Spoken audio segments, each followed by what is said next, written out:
안녕하세요. 황현실입니다.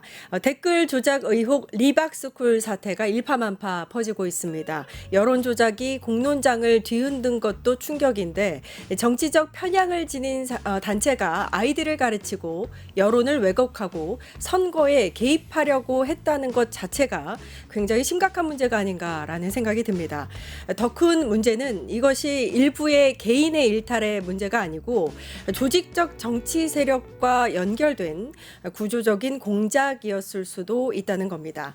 어떤 정치적 세력이 댓글을 조작해서 여론을 움직일 수 있다고 믿었던 걸까요? 국민의 눈과 귀를 막고 조작과 기만으로 권력을 얻을 수 있다고 믿었던 것 자체가 정치가 어디까지 망가진 것인가라는 생각이 들게끔 합니다. 누가 어떤 의도와 목적을 가지고 이런 일을 벌였는지 좀 더 넓은 시각으로 이 사태를 바라봐야겠습니다. 6월 첫째 날 끝장 뉴스 시작합니다.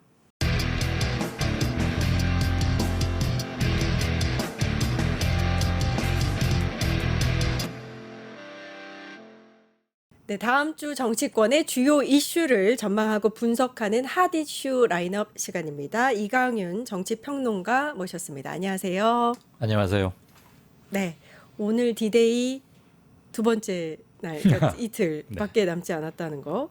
내일 이후 6월 4일이면 새 정부가 들어서네요. 그렇죠. 네. 그런 점에서 참 역사적인 한 주네요. 그렇습니다. 행안부가 이제 취임식을 준비하고 있다고 합니다. 이제 통상 이제 대통령이 당선이 되면 인수위가 꾸려지고 이렇게 준비하는 기간이 어느 정도는 있는데 네.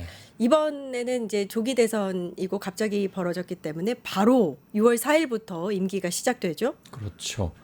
본래는 당선인 신분으로 약 60일 정도 2달간 인수위를 꾸려서 인계 인수 받고 뭘 할지를 정하고 그 기간 중에 새 정부의 아웃라인을 국민들이나 정부 그리고 다른 사이드에서도 다 알 수 있도록 소통이 이루어지고 준비가 진행되는 시기 아닙니까?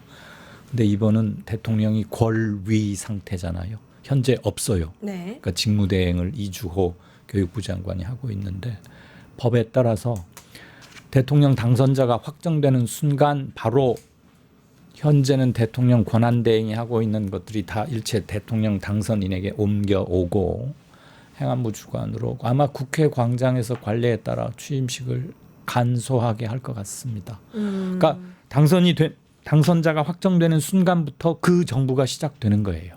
네. 일단 이 대통령 기록관도 네. 이 윤석열 정부의 기록물을 이관하는 작업을 진행 중인 걸로 알려졌습니다. 기록물 이관 대상이 뭐 비서실이라든지 경호처라든지 총 28곳에 달하는데 제대로 이 대통령 기록물을 넘겨줄 것인가에 대한 의문도 벌써부터 나오고 있고 만약에 이 기록물을 제대로 넘기지 않고 공개하지 않는다면 검찰 내란 수사에 차질도 예상된다. 이런 지적도 있습니다. 그렇죠. 대통령 기록물에 관한 법령이 만들어졌고 이미 시행 중이기 때문에 이건 그냥 의법 사항입니다.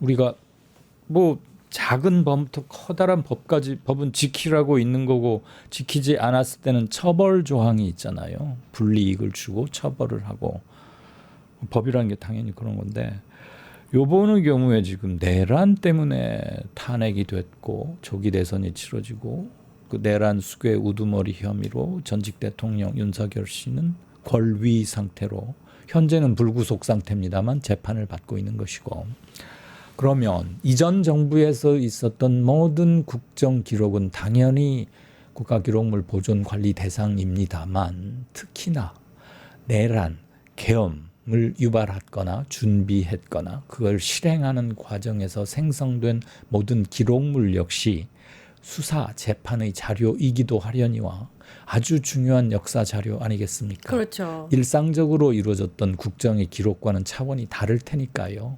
그런데 그런 것들에 대한 은폐 내지는 삭제 없애려는 시도도 일부 충분히 있지 않겠습니까? 네. 우리가 충분히 예측할 수 있고 일부 그런 징후도 나온 적이 있고 이를테면 홍장원 전 국정원 1차장의 국회 첫 번째 증언이 있고 나서 윤석열 씨 측에서 야, 그 비화폰 통화 내역 기록 이걸 좀 삭제해야 되는 거 아니겠냐. 지금 저 친구 말하는 거 보니까 시시콜콜이 앞으로도 더 나올 것 같은데 그러면 내란 형사재판이건 내란 탄핵 심리건 아무튼 좋을 게 하나도 없다.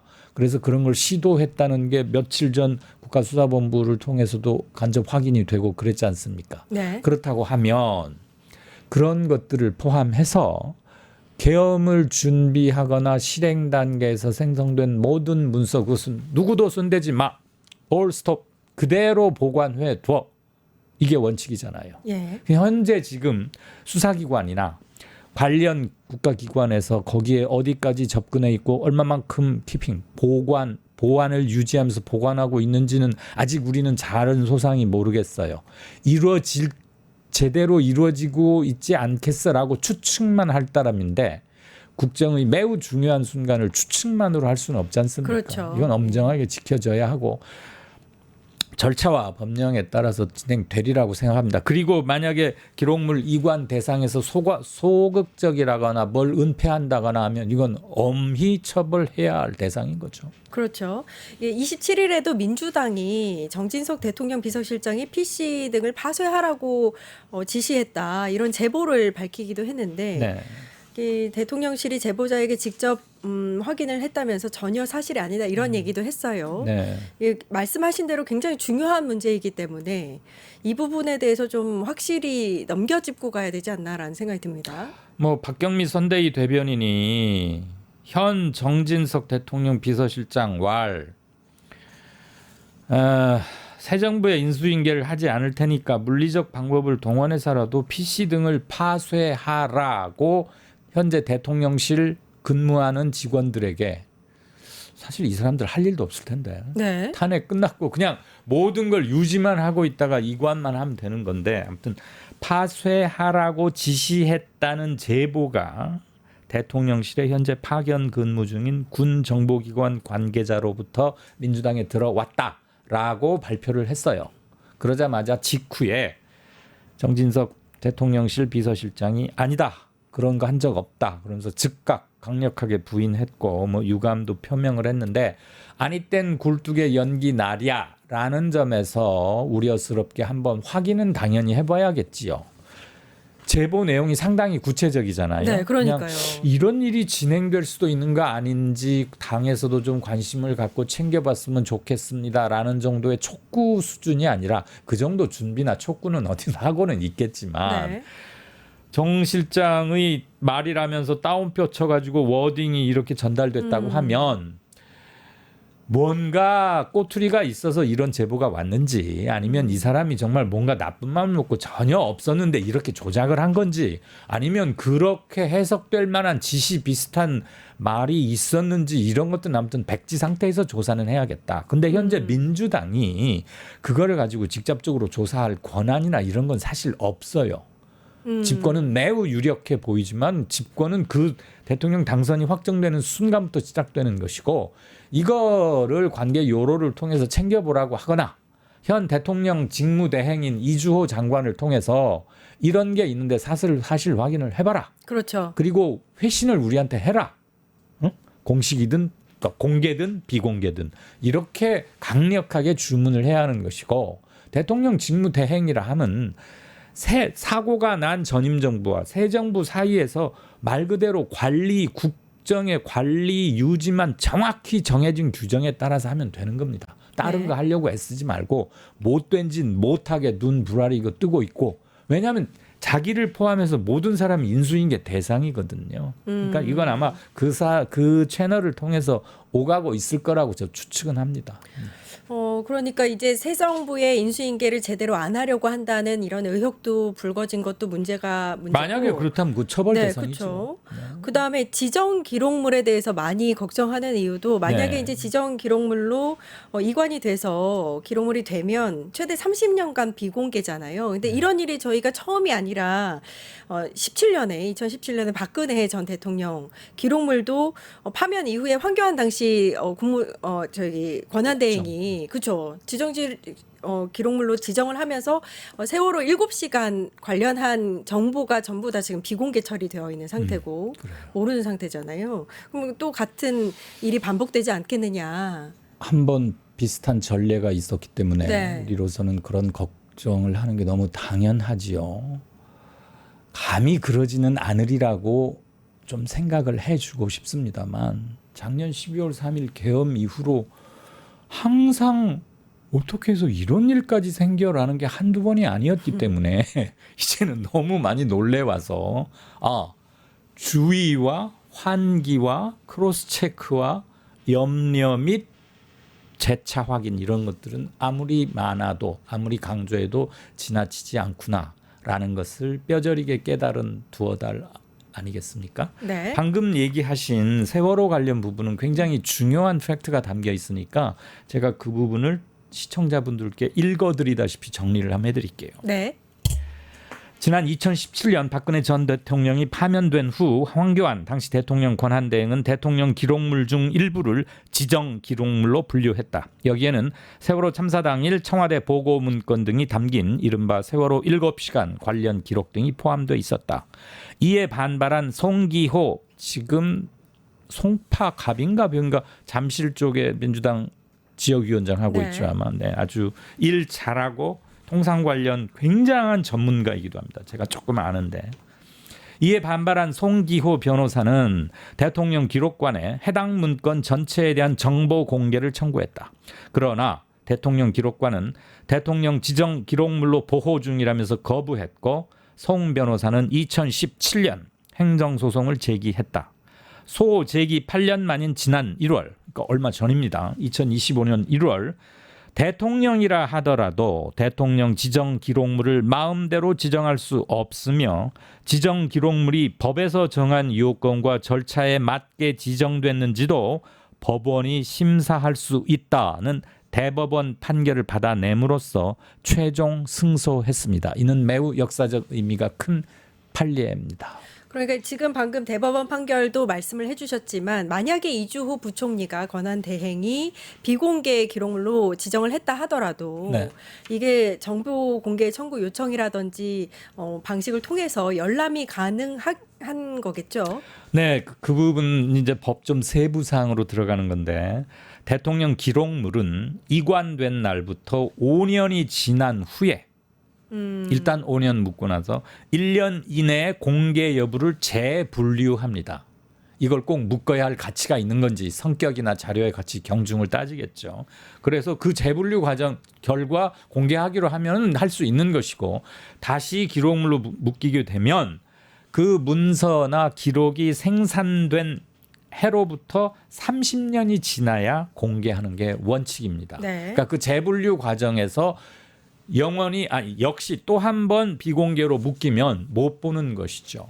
일단 댓글로도 많은 분들이 걱정스러운 우려를 보여주시고 계신데 네. 어떤 분께서는 박근혜도 내란 수괴는 아니었다. 그런데 윤석열은 내란 수괴다. 지정 기록물이라는 것 말이 안 나온다는 것 자체가 어이없는 거다라고 말씀해 주셨습니다. 네, 충분히 그런 우려가 가능한 그렇죠. 댓글이라고 동의가 되고요. 비밀 기록물 보존 기간은 비밀 보호 기간 이상의 기간으로 책정하는데 보조 기간은 선택에 따라서는 영구히 묶어버릴 수도 있습니다. 그러니까 이런 것들은 권력 교체기 아닙니까? 아직 뭐가 본격적 이게 인수위 과정이 있다면 네. 충분히 얘기를 하고 못하게 하고 무엇은 보류시키라거나 이렇게 할 수 있는데 지금 그럴 계제가 아닌 거예요. 아직까지는 왜 정부의 권한 체계라는 게 책임 문제와 기록성, 역사 기록성 때문에 매 시분마다 문서 책임자나 권한 책임자가 있잖아요. 우리 지난번에 헌법재판소에서 윤석열을 파면함이라고 헌재 소장 권한 대행이 말을 하면서 시계를 한번 확인하는 거 우리 봤잖아요. 그렇죠. 지금 11시 22분. 그때로부터 귀하는 대통령이 아니고 그때로부터 모든 책임과 규현은 암흑에 있다 이렇게 가르마를 딱 타는 거 아닙니까? 네. 그렇듯이 지금은 민주당 또는 이번 선거에서 이긴 측에서 권력을 행사할 수 없는 기간이기 때문에 이런 것들은 대통령 권한 대행이 상규와 사회 상식에 입각해서 그리고 주요 정파들과 협의를 해서 합리적이고 상식적인 선에서 지켜지도록 해야 되는 거고 네. 애매할 때는 각자의 상식의 기준이 다르다면 또 우리는 허송할 시간이 없으니까 네. 법과 원칙에 따라서 하면 됩니다. 이런 판례도 있고 하니까. 예, 그렇죠. 윤석열 정부의 기록물 자체가 그냥 일반적인 정부의 기록물이 아니라 내란을 펼쳤던 정부의 기록물이기 때문에 이 내란 관련한 증거가 될 수도 있습니다. 그리고 그것들은 모두 수사 재판 자료이기도 하거든요. 맞습니다. 관련해서 또 이야기를 나눠봤고 주제 두 번째로 넘어가 보겠습니다. 새 정부의 최우선 과제는입니다. 새 정부가 사실은 할 일이 굉장히 많을 것 같습니다. 지금 이 위기 상황을 극복하는 그 과정에서 분야별로 사실 심각한 상황이 많이 있기 때문에 최우선 과제는 뭐라고 생각하세요? 예, 아마 뭐 민주당이나 대통령 후보 최측근에서 뭐 이런 걸 준비하고 있으리라고 봅니다만 일단 누가 뭐라고 해도 계엄 내란 때문에 촉발된 대선이니까 계엄 내란을 법적으로 정치적으로 정리를 하고 수사는 할 건 당연히 해야 되고 재발 방지를 위해서도 처벌은 해야 하는 것이고 그렇죠. 그건 뭐 너무 당연한 거고 사회 경제적 양극화를 완화시키는 주춧돌을 놓는 첫 번째 정부가 됐으면 좋겠다. 그동안은 구호로만 해왔습니다. 물론 이거 쉽지 않습니다. 네. 사회 경제적 양극화. 다음 저출생 극복의 전기가 되는 정부이기를 바랍니다. 네. 이 두 문제는 사실은 뚝 떼어져 있는 별도의 물건이 아니고 상당히 연관돼 있는 것도 있어요. 노동시간 문제도 있을 수 있는 것이고 남녀 젠더 문제도 있는 것이고 그다음에 너무 주문하는 게 많은 것 주문하는 게 많아서 좀 미안하긴 하지만 다 알고 있겠지만 예. 일복 터진 정부지요. 네. 왜냐하면 앞 정부가 하나도 안 했고 뭘 하도 비틀어 놓고 개판이란 말은 한 방송에 네. 부적절하니까 뭘 잘못해 놓은 게 많으니까 왜곡된 건 피고 해야 할 건 엄정히 해나가야 하는 두 가지 일을 해야 되는 거 아닙니까? 고물가, 고금리, 불경기 이게 어마어마하게 심각합니다. 그냥 영세상인 몇십 프로만 해당되는 문제가 아니고 이 나라의 중산층이 붕괴된 지 오래예요. 뭐 난 아마 중산층 아니겠어? 근데 실질적인 소비 여력이나거나 뭐 재정 문제 이런 걸 다 따지면 중산층이 아주 휘청거리거나 많이들 줄었기 때문에 고물가, 고금리, 불경기로부터 자유로울 수 있는 사람이 별로 없어요. 근데 이거는 일상의 경제적 고통으로 직결되는 겁니다. 고물가, 고금리, 불경기. 이건 실물 경제 활성화를 통해서 해법을 좀 찾아가야 할 것이고 이재명 후보가 그런 것을 평소에도 많이 해왔고 나는 자신 있으니 맡겨달라고 수십 번 얘기를 했기 때문에 사람들도 아마 많은 기대를 걸고 있을 겁니다. 정리해서 드리자면 제목만 말씀드리자면 계엄 내란의 철저한 분석과 응징과 재발 방지책 수립, 사회 경제적 양극화 완화, 저출생 극복의 단초 마련, 제도적으로 네. 고물가, 고금리, 불경기 이런 것들 시름을 좀 덜어줘야겠다. 아울러서 개헌과 정치 개혁 문제도 중장기적으로 소홀히 할 수 없는 문제겠지요. 네, 한 네 가지 정도 정리해 주신 것 같은데 일단 국민들이 실질적으로 피부로 와닿는 건 이제 경제적인 위기 문제인 것 같습니다. 저희가 어떤 여론조사 하나를 한번 볼 건데요. 한국은행이 지난 한 2, 3일 전에 발표했던 것 같은데 경제 성장률을 0%로 낮춰서 발표를 했어요. 0.8%. 이렇게 뭐 성장률이 2년 연속 2%못 미치는 게 1954년 통계 작성 이래 처음이라고 합니다. 굉장히 심각한 상태인데 한국경제인협회가 여론조사 전문기관 모노 리서치에 의뢰해서 지난 20일에 발표한 여론조사인데요. 민생경제 안정을 위한 대책에 대한 설문조사입니다. 그 결과 민생 회복을 위한 과제 첫 번째가 물가 안정이다라고 답하신 분들이 60%, 61%에 가깝게 많았다고 합니다. 그러니까 지금 물가가 굉장히 불안정한 상태고 많이 올랐습니다. 그래서 이제 아마 민생 경제에 있어서 어려움을 호소하시는 분들이 물가의 문제를 굉장히 심각하게 보시는 것 같아요. 외식 물가, 그다음에 마트 물가, 생필품 이런 거 있잖아요. 우리 체감하지 않습니까? 네. 코로나 4년 암흑 같은 터널을 지나고 났더니 어쩔 수 없는 점이 있었지만 5% 정도 오르는 게 아니고 30-40%씩 다 뛰어버렸거든요. 그런데 우리의 임금이나 급여나 소득은 30-40% 뛰었습니까? 안 그렇죠. 그렇죠. 그렇게 뛸 수도 없었고 실제 그렇게 안 됐어요. 그다음에 자산 가격에서 오는 거품 문제도 있는 것이고 그래서 심각합니다. 예전에는 10만 원짜리 가지고 뭘 살 수 있을까 이렇게 신문 같은 데 보면 그래픽으로 사진도 하고 해서 했는데 지금은 10만 원 들고 가봐야 뭐 살만한 게 별로 없어서 그 30만 원으로 올려가지고 기사들을 써요. 네. 10만 원 돈가치가 지금은 너무나 형편없어다 가지고 한 30만 원 들고 가야 뭐 된다는 얘기 아닙니까? 거기에 나는 많은 게 담겨 있다고 보고요.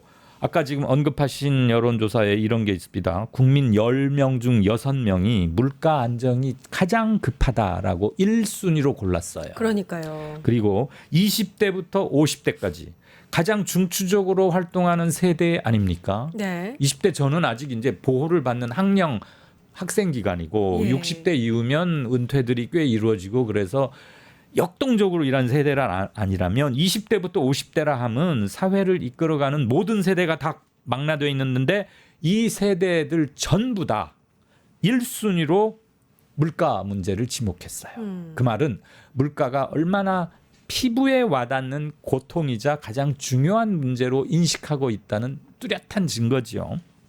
그리고 아시겠지만 최근 6달 내에 식품기업, 의식주 중에 아주 기본적인 거잖아요. 네. 1차적인 거고 생존과 생활에. 최근 6개월 내에 식품기업 무려 60여 곳에서 가격을 올렸어요. 그런데 이게 매일 쓰는 것들이 매일 먹는 것들. 1차적인 거죠. 그러니까요. 다 이유는 있을 겁니다. 올릴 수밖에 없다고.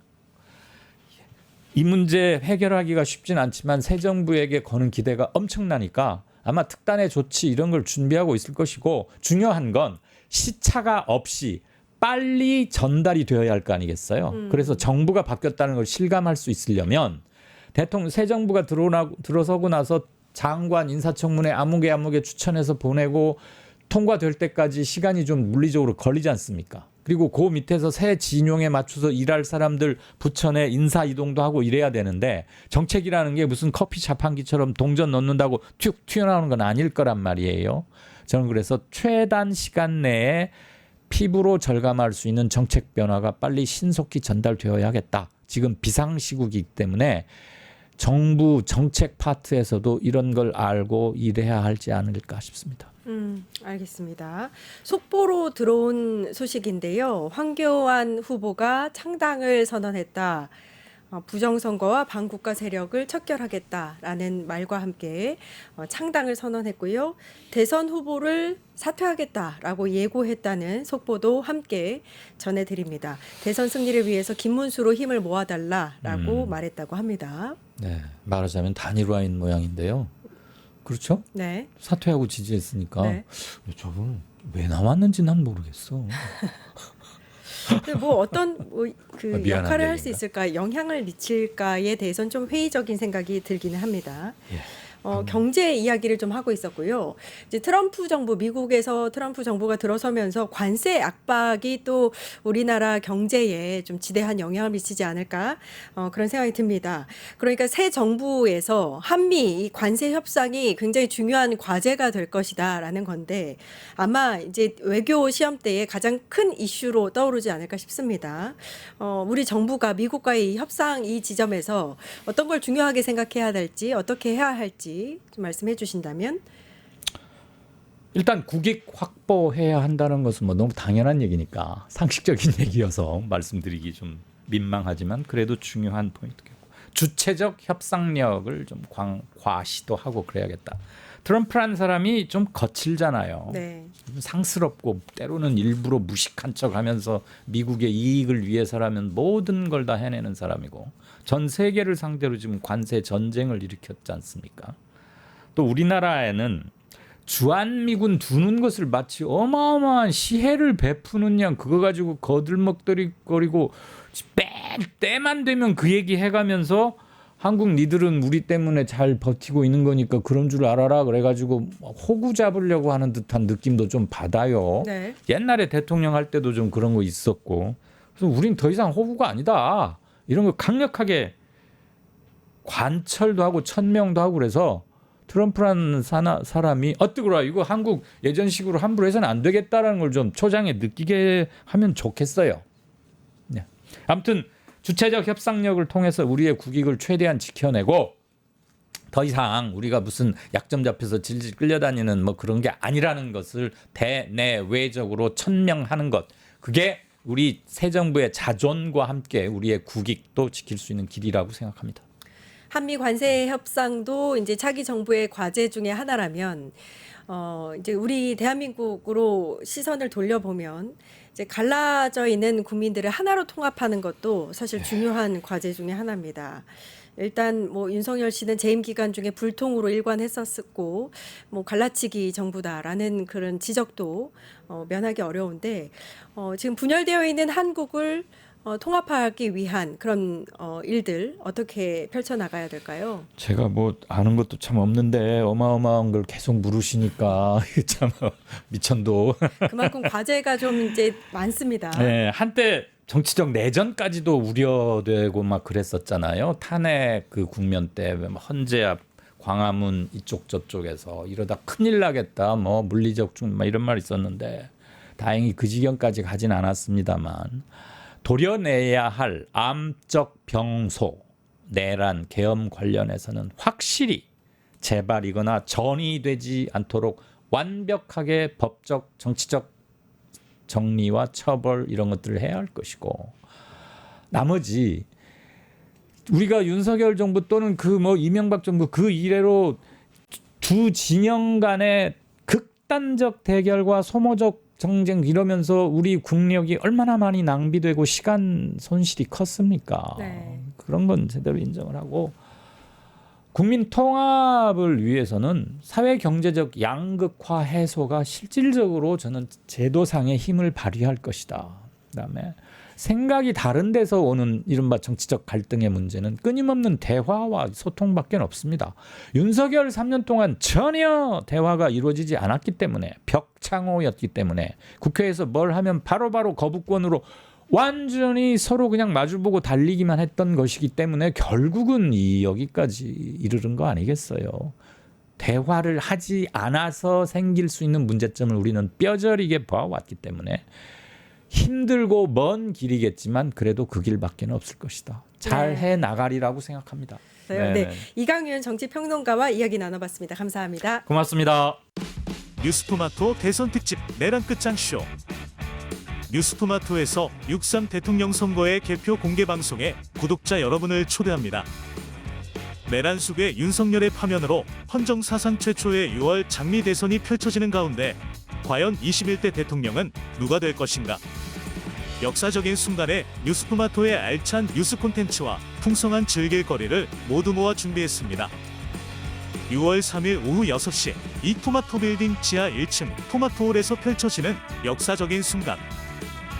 뉴스토마토 대선 특집 내란 끝장쇼. 여러분의 많은 관심과 참여 바랍니다.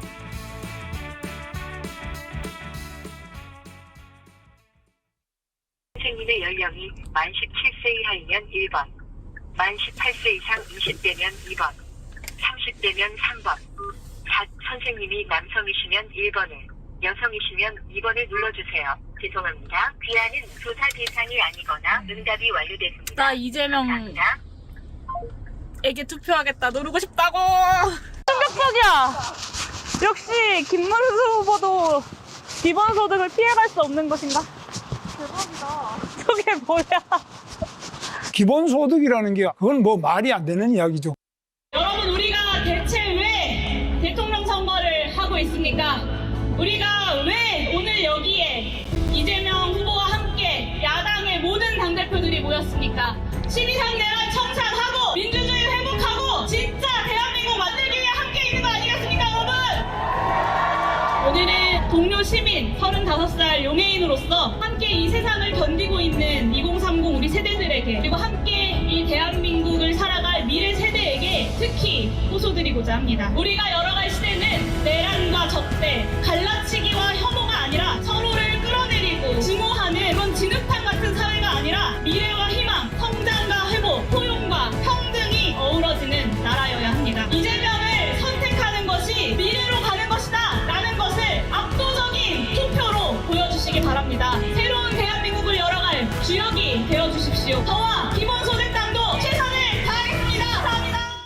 네, 대선을 앞두고 정치권의 주요 이슈를 생생하게 분석해 보겠습니다. 정치인생톡 오늘은 기본소득당 대표이자 더불어민주당 선대위 공동선대위원장이신 용혜인 대표님 나오셨습니다. 안녕하세요. 네, 안녕하세요. 반갑습니다. 네. 저희 들어가기 전에 이제 연설하시는 모습을 봤는데 네. 늘 느끼는 거지만 정말 귀에 쏙쏙 들어오게 연설 정말 잘하시는 것 같아요. 감사합니다. 네.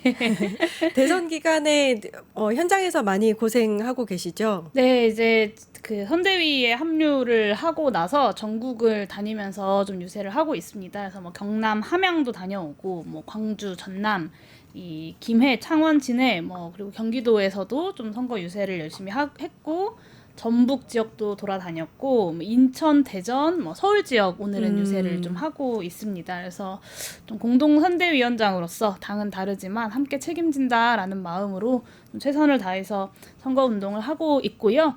전국을 좀 다녀보니까 정말 이 진짜 대한민국 한번 만들어 보자라고 하는 국민들의 뜨거운 마음, 열기 뭐 확실히 좀 느낄 수 있었던 것 같습니다. 대표님이 이렇게 파랑색 민주당 옷을 입고 계시니까 좀 또 새롭게 다가오는 것 같기도 하고 얼마 전에 사전투표 인증글이 굉장히 화제였는데 2030 대한민국 여성들의 용기가 다시 필요하다 이렇게 남기셨어요. 어떤 의미였나요? 네, 일단 그 지난 내란 12.3 내란으로 다시 거슬러 올라갈 수밖에 없을 것 같아요. 그날 12월 3일 밤에 계엄령이 선포가 되고 내란 우두머리를 대통령 그 군 통수권자의 자리에서 끌어내기 위해서 지난 겨우 내내 많은 국민들이 그 거리로 나왔습니다. 특히나 탄핵안이 국회에서 가결될 때까지 국회 앞을 가득 메웠던 우리의 새로운 K민주주의의 상징이라고 할 수 있는 가장 자신이 갖고 있는 가장 밝은 것, 응원봉을 들고 거리에 나왔던 2030 여성들을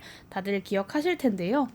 네, 그럼에도 불구하고 여전히 이 내란 세력은 자신들이 정권 재창출을 해보겠다라고 하고 제대로 된 사과 한 번 없이 후보를 내서 선거운동을 하고 있습니다. 그래서 이 갈라치기 정치를 끝내고 내란 세력을 청산하기 위해서 지난 겨울 촛불 대신 응원봉을 들었던 2030 여성들의 힘을 다시 한번 모아 나가야 하지 않을까. 우리가 윤석열 탄핵안을 가결시켰고 끝내 4월 4일 파면을 만들어냈던 그 겨우내 그 순간들처럼 이런 의미를 좀 전달하고 싶었고요. 그래서 서울에서 2030 여성들이 가장 많이 살고 있는 지역 중에서 좀 투표를 해야겠다라고 생각해서 이제 성산이동주민센터에서 2030 여성 유권자들과 함께 사전투표를 했습니다. 매우 의미가 있는 것 같네요. 2030 여성들의 투표 이번 대선의 의미 이렇게 짚어주셨는데 글로벌 선진국님께서 내란을 제대로 청산 종료시키는 힘은 국민들 투표뿐인데 투표 안 하고 좋아진다고 생각하고 안주하고 생각하지 말고 사전투표 못하신 분들 본투표 꼭 해달라 이렇게 남기셨습니다. 그만큼 이번 투표가 굉장히 중요한 의미를 있다고 보여지는데 이재명 후보에 대한 지지 선언하신 것도 그런 차원에서 더 무게를 실었다 이렇게 보면 되겠죠? 네, 뭐 아무리 이제 그 공유하는 가치가 있어도 사실 한 정당이 후보를 내지 않고 다른 정당이 후보를 지지하는 것이 물론 이제 간단한 일은 아닙니다. 저희도 당 내에서 지난 4월 4일 파면이 결정된 이후에 한 달 가까이 당내 논의를 하는 과정들을 거쳤고요. 그 결론은 기본소득당 입장에선 두 가지가 중요하다라는 것이었습니다. 하나는 내란 청산과 정권 교체를 해내는 것. 이것이 지금 이 내란 이후에 치러지는 대선의 어떤 의미이고 또 한 가지는 대한민국의 현재 여러 가지 복합 위기, 경제 위기, 뭐 안보 위기, 그리고 뭐 기후 위기 이런 복합 위기를 극복하기 위해서는 제대로 일할 줄 아는 정부가 필요하다라는 것이었습니다. 그래서 이 두 가지의 측면에서 우리가 후보를 내느냐 마느냐라고 하는 정치공학적인 이야기가 아니라 이번 대선에서 어떤 의미를 남길 것이냐 이걸 두고 당내 논의를 좀 진행을 했고요. 내란 세력 청산을 해나가면서도 기본소득당이 꿈꾸는 새로운 대한민국의 모습인 기본소득 대한민국을 만들 수 있는 가장 현실적인 방안을 기본소득당 당원들이 결정하게 된 것입니다. 대한민국의 미래로 가는 선거다. 이렇게 말씀을 하셨는데 12.3 계엄 사태에 대한 수사와 처벌이 제대로 이루어지는 거 이게 바로 첫발이 아닌가 이런 생각도 들고 이제 근데 지금 상황에서는 사실 내란 관련한 수사라든지 재판이 제대로 이루어지고 있다라고 생각하시는 분들은 많지 않을 것 같아요. 아무래도 그래서 좀 답답함을 느끼는 국민분들이 많이 계실 것 같아요. 사실 찔끔찔끔 수사가 좀 진행이 되고 있고 지난 국정조사 과정에서 그 여러 가지 제기됐던 의혹들이 사실 하나하나 또 사실로 밝혀지고 있지 않습니까? 네. 뭐 예를 들면 비상계엄 선포 직후에 그 내란 우두머리와 뭐 나경원 의원 그리고 추경호 전 원내대표 이런 사람들이 긴밀하게 소통을 했던 정황이라거나 이런 것들이 다 밝혀지고 있는 상황인데요. 결국에는 경찰과 검찰이 좀 제대로 수사를 하지 못하고 있는 것에 대한 국민들의 어떤 불안함이 있는 것 같습니다. 최근에 이제 경찰이 비화폰 서버를 드디어 6개월 가까이 지나서 확보를 했다라는 보도가 전해지면서 그 비화폰에 대한 관심도도 높아지고 있는데 검찰이 이에 대해서 우리도 그 비화폰 서버 좀 공유해달라 이런 입장을 냈다고 하잖아요. 진작에 좀 제대로 수사했으면 그러니까요. 이미 확보해도 하지 않았겠습니까? 네. 그래서 저는 결국에는 다음 정부가 들어서고 나면 이제 이틀 남았는데요. 6월 4일이 지나고 나면 이 특검으로 가는 것은 좀 불가피해 보입니다. 실제로 정치검찰로서 그 윤석열 정권의 가장 앞장서서 칼잡이 노릇을 했던 검찰 그리고 지금 경찰도 그 내란의 중요한 축 중에 하나였고 또 그 경찰 내부에 대한 수사는 제대로 좀 진행이 되고 있지 않은 측면들이 있거든요. 그랬을 때 경찰과 검찰에게 이 내란에 대한 제대로 된 수사를 맡겨놓긴 좀 어렵다라고 보고 특검이 반드시 수사해야 하는 사안이라고 생각합니다. 내란 수사에 대해서 특검의 필요성을 말씀을 하셨는데 그렇다면 내란 수사의 끝은 어느 정도 수준은 돼야 된다라고 보시는지. 최소한 일 텐데요. 이거 제가 말씀드리는 건 최소한의 내용인데요. 일단은 지금 그 내란 우두머리와 주요 군 간부들에 대해서만 기소 조치가 되어 있지 않습니까? 그리고 경찰 일부가 기소되어 있는 상황인데 이 계엄에 어떤 방식으로든 기여하고 혹은 묵인하고 방조했던 국무위원들에 대한 수사와 기소는 지금보다 더 빠르게 이루어져야 할 것이고요. 사실 이제서야 출국 금지와 추가적인 수사가 제대로 또 진행되고 있다는 것도 굉장히 황당한 일입니다. 한덕수 국무총리, 최상목 경제부총리, 이상민 장관 모두가 다 이미 감옥에 가 있어야 하는 사람들이라고 생각하고요. 여기에 더해서 아랫 단계까지 이 최소한 그 법원의 그 재판 과정을 통해서 정상 참작할 부분들은 정상 참작이 되겠지만 이 제대로 수사해서 진실을 밝히고 기소와 책임을 묻는 재판 과정을 거치는 부분은 그 아랫 단위의 실무 책임자들까지는 좀 수사가 조금 더 진행이 되어야 되지 않을까. 근데 지금은 사실 우두머리와 그 국무위원들까지도 제대로 수사가 되고 있지 않은 상황이기 때문에 사실은 거기까지 기대하기도 좀 어려운 상황이고요. 지금으로서의 어떤 과제는 국무위원들에 대한 수사가 제대로 진행되는 것이 1차적 과제일 것 같습니다. 계엄 당시에 그 계엄 해제 의결을 방해했다는 의혹을 받고 있는 국민의힘에 대한 조사도 좀 있어야 되지 않을까. 네. 저는 당연히 필요하다고 생각하고 제가 그 부분에 대해서 계속 주장을 해왔었고 지난 국정조사 과정에서도 추경호 전 원내대표를 증인으로 불러달라라고 신청을 했었습니다. 근데 결과적으로 채택이 되지 않아서 추경호 원내대표에 대한 증인 신문은 하지 못했지만 계엄 해제 방해 행위는 분명하게 계엄 그 내란 행위의 주요 임무 종사자라고 볼 수밖에 없는 겁니다. 그거는 뭐 부하 수행 정도로 이제 평가절하해서 볼 수 있는 상황도 아니기 때문에 더군다나 국민의 대표인 국회의원으로서 그런 내란에 적극적으로 가담하는 주요 임무 종사자로서의 역할을 했다면 더 큰 문제이지 그렇죠. 않겠습니까? 그래서 그 추경호 원내대표를 비롯해 당시에 이제 국회에 있었던 여러 원내 지도부들에 대한 수사도 당연히 진행되어야 한다고 생각합니다. 초반에 대표님께서 말씀하셨는데 국민의힘이 대선 주자를 낸 것 자체가 상황이 맞지 않다 이렇게 지적을 하셨잖아요. 이에 대한 입장은 어떠신지. 그러니까 애초에 이 선거가 진행되고 있는 이유가 국민의힘과 그 국민의힘에 소속된 대통령의 내란 행위 때문에 이 지금 대통령 선거가 이루어지고 있는 건 아닙니까? 그러면 최소한 이번 대선에서는 후보를 내지 않고 국민들 앞에 제대로 사과하는 것이 순리일 텐데 국민의힘은 지난 탄핵 심판 과정에서도 오히려 갈등을 조장하고 이것이 마치 어떤 세력 대 세력의 싸움인 것처럼 이렇게 구도를 만들어 왔거든요. 그래서 저는 후보를 내지 않아야 할 세력이 후보를 내었고, 심지어는 제대로 된 사과 한번 하지 않으면서 정권 재창출을 하겠다라는 이야기를 공공연히 하고 있다는 것이 참 대한민국 민주주의의 비극적인 장면이다라는 생각이 들고요. 그렇기 때문에 이번 대선에서 이 내란 세력에 맞선 민주 세력의 압도적인 승리가 저는 중요하다고 생각합니다. 그러니까 이재명 후보가 많은 득표를 하게 될수록 저는 내란 청산의 동력도 그만큼 더 높아지는 거라고 생각하고요. 지역을 다니다 보면 어차피 이재명 당선될 거야 이렇게 해주시는 분들이 많이 계신데, 지지하는 마음과 응원하는 마음에 감사하면서도 또 끝까지 긴장을 놓지 말아야겠다라고 했던 것이 어차피 될 후보에게 보내는 한 표라고 생각하면 안 되겠다라는 말씀을 꼭 드리고 싶습니다. 그러니까 어차피 당선될 후보에게 갈 한 표가 아니라 내란 세력 청산하는 가능성을 1% 높이는 한 표, 그리고 새로운 정부의 국정운영 동력을 1% 높이는 한 표, 이렇게 생각하고 꼭 6월 3일 아직 투표 안 하신 분들 계시다면 6월 3일 본투표에 투표에 참여해 주시기를 정말 호소드리고 싶습니다. 중요한 말씀 해주셨습니다. 국민의힘 이야기를 좀 더 해보고 싶은데, 일단 내란 자체에 대해서 반성하는 기색이 없고, 김문수 후보 자체도 사실 계엄이라든지 내란 관련해서 제대로 국민들에게 사과했다는 느낌은 들지 않습니다. 어제 이제 윤석열 씨가 한 이제 그 집회 앞에서 대독을 시킨 내용도 있었어요. 근데 이제 그 윤석열의 내란 수개고, 그에 대한 아무튼 그 사과 자체는 국힘에서는 이루어지지 않은 상태고, 국힘에서 낸 후보조차도 계속해서 계엄을 두둔하는 듯한 발언을 이어갔습니다.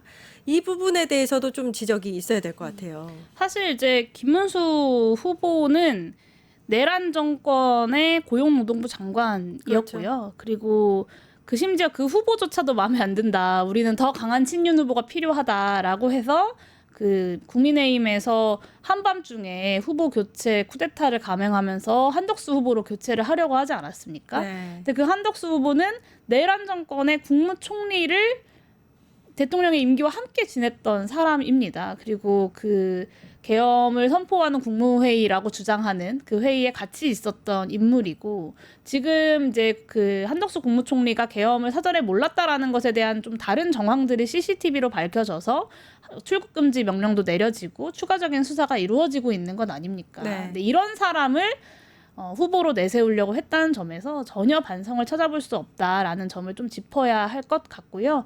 저는 한덕수 전 국무총리가 후보가 되었다면 어땠을까라는 생각을 최근에 그 추가적인 수사를 보면서 했습니다. 만약에 당연히 그런 수사가 진행이 되었어야 하는데, 지금까지 국무총리이기 때문에 수사가 제대로 진척이 되지 못했던 거라고 볼 수밖에 없고, 더군다나 어떤 국회 제2당의 후보, 대통령 후보가 된다고 하면 자신에 대한 그런 정당한 수사를 이 정치 탄압이다라고 이야기했을 것 아닙니까? 네. 저는 한덕수 국무총리가 후보가 되지 않았던 것이 얼마나 다행인가라는 생각을 좀 한편으로 하기도 했는데요. 그만큼 내란 세력들이 여전히 국민의힘에 온전하게 남아있다라고 봐야 할 것 같습니다.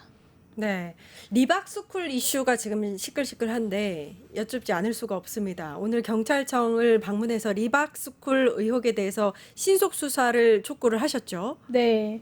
오늘 이제 행안위에 속해 있는 야3당, 그러니까 저희 기본소득당과 더불어민주당, 조국혁신당 이름으로 이제 공동의 기자회견, 그러니까 그 공동의 입장문을 발표를 했고요.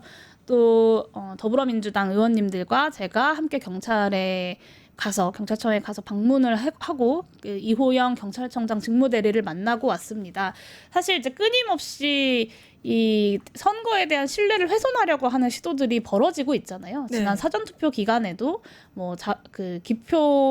이미 기표된 용지를 받았다, 이재명에게 기표된 용지를 받았다라고 주장하는 사람이 이제 등장하면서 선관위가 그 사람을 고의적으로 조작된 의혹을 제기했다는 어떤 신고를 해서 지금 이제 관련된 수사가 진행 중이기도 하고요.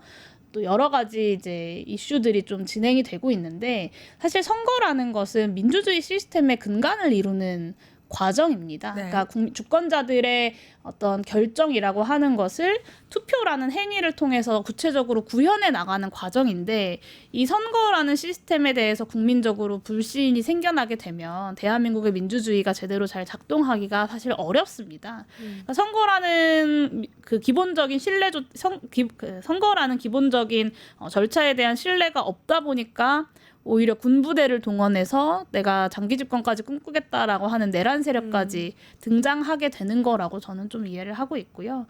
그래서 경찰에서 이런 어떤 선거의 공정성을 의심하게 만들고 신뢰를 훼손하는 행위에 대해서 엄격하게 수사하고 대처하겠다라는 입장을 밝혀주는 것이 저는 굉장히 중요하다고 생각합니다. 지난 사전투표 기간에 청담동에서 그 본인의 투표와 또 남편의 신분증을 가지고 2번 투표를 했던 인물에 대해서 구속영장이 청구되지 않았습니까? 그러니까 사실 여차하면 선거에 대한 그 신뢰가 많이 훼손될 수 있었던 순간에 경찰이 굉장히 빠르게 수사를 진행을 하고 구속영장 청구까지 하게 되면서 어느 정도 좀 안정이 된 상황이거든요. 근데 이 댓글 조작에 대해서도 저는 마찬가지라고 생각합니다. 여론을 조작하고 선거 과정과 결과에 대한 신뢰를 훼손시키려고 하는, 민주주의를 정면으로 무너뜨리려고 하는 시도로 보고 경찰이 그만큼 엄중하게 또 신속하고 빠르게 철저하게 수사를 해야 되는 사안이다라는 말을 좀 전달했고요. 경찰청장이 오늘 중에 또 빠르게 수사가 이미 진행이 되고 있고 내일 기자브리핑을 통해서 또 그런 입장을 밝힐 것이다라는 의지를 좀 밝힌 상황입니다. 그래서 끝까지 이 선거 관리에 만전을 기해 주기를 경찰에게도 또 바라는 바입니다. 네, 이 단체가 리박스쿨이 일단은 아이들을 가르치는 늘봄 관련되어 있다.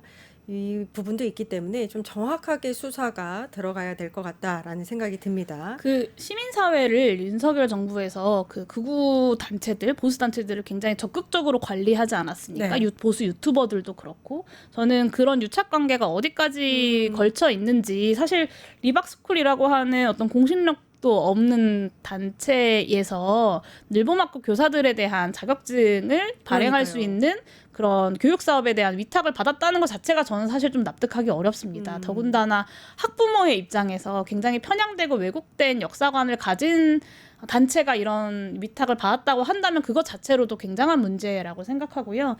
차기 정부가 임기를 시작하게 되면 이런 국정농단 혹은 사실상의 국정사유화가 어디까지 진행이 되었는지, 극우 세력들과 단체들, 극우 시민단체들 간의 어떤 이런 이권 나눠먹기가 진행이 됐는지, 이런 부분에 대해서도 철저하게 수사되어야 한다고 생각합니다. 네, 차기 정부가 할 일이 정말 많은 것 같습니다. 두 번째 주제로 넘어가 보면 기본소득 경청 투어 전력입니다.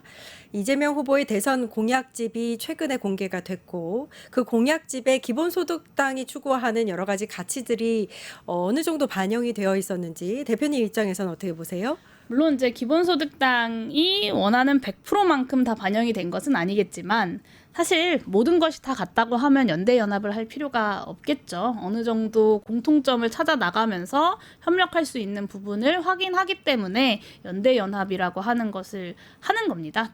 다름과 차이를 인정하면서 또 힘을 합칠 땐 힘을 합치는 게 연대연합인데요. 근데 이제 이재명 후보의 공약에 아동수당의 확대, 그리고 농어촌 기본소득, 햇빛바람연금, 그리고 국부펀드와 국민배당, 이런 기본소득형 정책 공약들이 분명히 담겨 있었기 때문에 저는 이후 대통령의 임기 5년 동안 기본소득 제도화에 있어서 분명한 진전이 있을 것이다 라고 평가를 합니다. 남은 것은 저희 기본소득당이 또 채워가고 또 견인해내야 하는 과제들이 남은 거라고 생각합니다. 기본소득형 정책이라고 말씀을 하셨는데 공약에 또 많이 반영이 됐고요. 실현 가능한 기본소득형 정책이란 어떤 것들이 있을까요?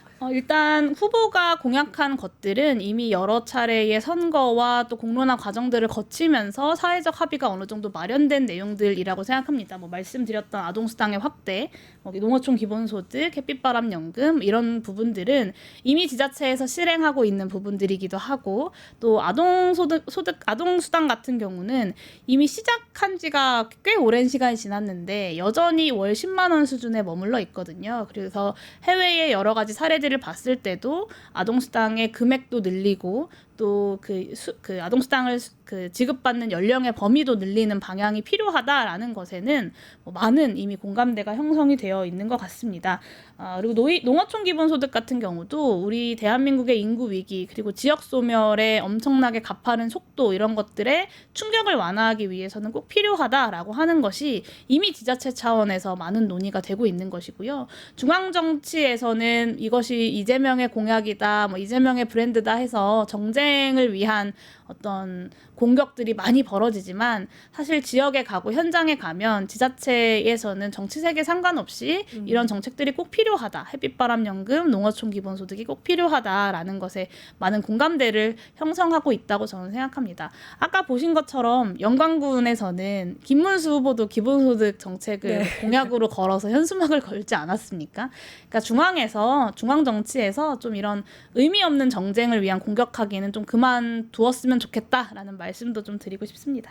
민주당 선대위 산하의 위원회 중에 기본소득위원회가 설치가 됐고 거기에 또 상임위원장을 맡고 계시고요. 최근에 이제 선거운동 과정에서 기본소득 경청 투어를 하고 계십니다. 어떤 의미가 있나요? 네, 이제 기본소득위원회는 기본소득당이 이제 공동선대위로 공식적으로 합류하면서 출범하게 된 위원회이고요.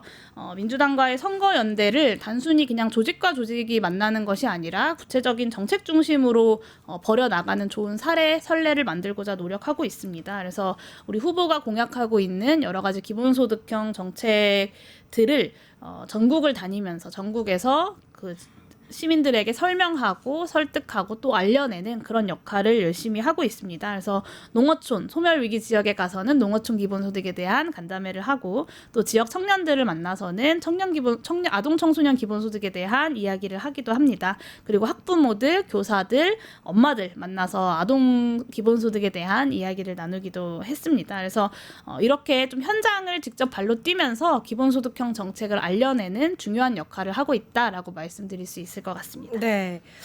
이렇게 정책과 차기 정부의 미래에 대해서 이야기하니까 너무 좋은 것 같은데 일단 세 번째 주제 이준석 관련한 이슈들을 좀 이야기를 나눠 보겠습니다. 이준석이 말하는 이준석 죽이기인데 일단 이틀 전에 이준석 후보가 기자회견을 가졌었고 그 기자회견에서조차도 진심 어린 사과는 없었고 진보 진영에서 자신을 이준석을 죽이기를 하고 있다. 이준석 죽이기를 하고 있다. 공격하고 있다. 이렇게 이야기를 했는데 관련해서 대표님 입장은 어떠신지?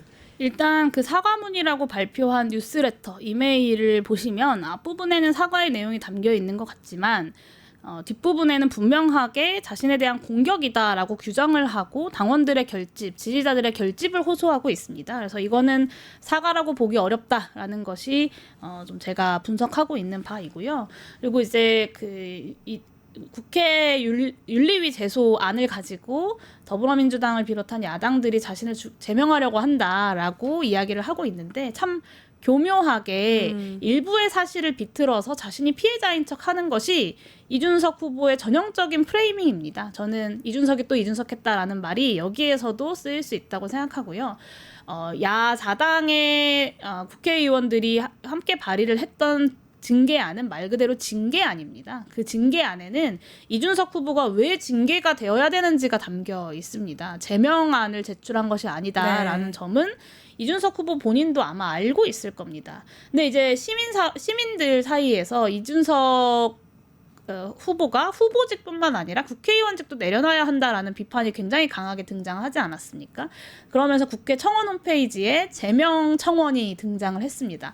그러니까 국회의원들이 발의한 징계안과 시민들이 발의한 제명 청원을 두 가지를 합쳐서 교묘하게 섞어가지고 야당이 자신을 제명하려고 하고 있다라고 하는 전형적인 사실 왜곡에 기반한 프레이밍을 또 이준석 후보가 하고 있다는 점을 반드시 좀 짚어야 할 것 같고요.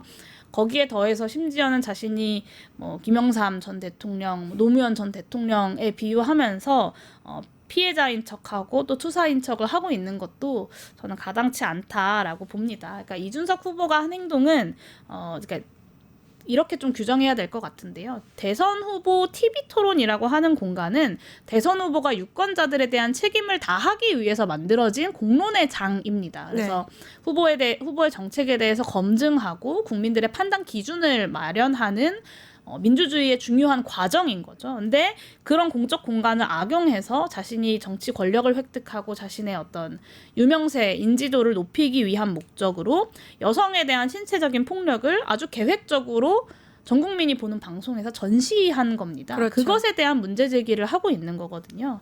그러니까 본인의 국민들이 자신에 대해서 정당하게 비판하고 질타를 하면 거기에 대해서 본인은 그냥 답변하면 됩니다. 근데 여기에 엉뚱한 변죽을 올리면서 이것은 나에 대한 공격이고 제명시도고 나는 김영삼 노무현이고 그렇기 때문에 나는 투사다라고 이야기하는 것은 저는 그냥 본인이 자격 없는 정치 장사꾼임을 좀 보여주는 거라고 생각합니다. 용해인 대표가 보는 정치인 이준석은 어떤 사람인가요? 참 별로 이렇게 논평하고 싶지 않은 마음과 또 그만큼 한국 정치의 폐해에 이준석 후보가 갖고 있는 지분이 크기 때문에 제대로 좀 비판하고 문제 제기를 해야 된다라는 마음이 함께 듭니다. 사실 아까 말씀드렸던 것처럼 교묘하게 사실을 왜곡해서 자신에게 유리한 방식으로 프레이밍을 하는데 굉장히 능한 정치인, 정말 네. 이렇게 나쁜 정치인이라고 생각하고요. 또 한 가지는 이준석의 정치는 끊임없이 희생자를 만들어냅니다. 그것이 언젠가는 여성이었고 언젠가는 장애인이었고 언젠가는 야당이었고 끊임없이 자신을 피해자화하고 하면서 동시에 어떤 특정한 인구 집단을 악마화하는 그런 정치를 이준석이 하고 있다라고 저는 봅니다. 그래서 지금은 내가 이준석의 공격 대상이 아닐 수 있지만 이준석의 정치라고 하는 것이 어떤 대한민국의 정상 상태로 자리 잡다 보면 결국에는 모두가 다 희생자가 되고 공격을 당하는 그런 대한민국의 정치의 어떤 풍토가 자리 잡게 될 것이라는 우려를 저는 갖고 있습니다. 지금 대한민국에 필요한 것은 희생양을 만들어내는 정치가 아니라 서로의 다름과 차이 속에서도 함께 공존하고 배려하면서 우리 사회가 더 좋은 사회로 가기 위한 통합의 정치가 저는 필요하다고 생각하고요. 자신이 하는 정치가 왜 갈라치기냐, 왜라고 되묻는 이준석 후보에게 끊임없이 희생양을 만들어내는 자신의 정치가 정말 갈라치기가 아닌지 한번 되묻고 싶다라는 말씀을 좀 드리고 싶습니다. 네, 희생양을 만들어내는 정치라고 말씀을 하셨는데 이런 정치 자체가 사실 대한민국에선 사라져야 될 정치다라는 생각이 듭니다. 정치인 생톡 용해인 기본소득당 대표와 이야기 나눠봤습니다. 감사합니다. 네, 감사합니다. 네, 이어서 정치하는 언니들 바로 찾아뵙겠습니다. 뉴스토마토 대선 특집 내란 끝장쇼. 뉴스토마토에서 6.3 대통령 선거의 개표 공개 방송에 구독자 여러분을 초대합니다. 내란 속의 윤석열의 파면으로 헌정 사상 최초의 6월 장미 대선이 펼쳐지는 가운데 과연 21대 대통령은 누가 될 것인가? 역사적인 순간에 뉴스토마토의 알찬 뉴스 콘텐츠와 풍성한 즐길거리를 모두 모아 준비했습니다. 6월 3일 오후 6시 이 토마토 빌딩 지하 1층 토마토홀에서 펼쳐지는 역사적인 순간.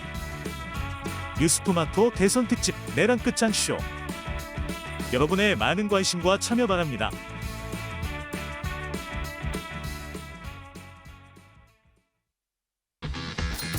돈 버는 TV쇼 증권 통판. 너도 받고 나도 받는 친구 초대 무제한 적립 이벤트. 초대 횟수 무제한, 보상도 무제한. 한 문제만 풀면 친구도 코인, 나도 코인. 우승 상금에 친구 초대 보상까지. 매일 낮 12시 증권 통팟에서 만나요. 유튜브 구독하고 실시간 채팅과 댓글을 남기시면 매일매일 7,000TTCO를 드립니다. 참여 방법은 통통물 어플을 다운로드하고 회원가입과 로그인을 해주세요. 마이페이지에서 나의 회원 고유 번호를 복사해주세요. 유튜브 구독 후 실시간 채팅이나 댓글창에 고유 번호를 한 번만 입력하면 준비 끝! 지금 유튜브 채팅과 댓글 쓰기 참여하고 7,000TTCO 받아가세요.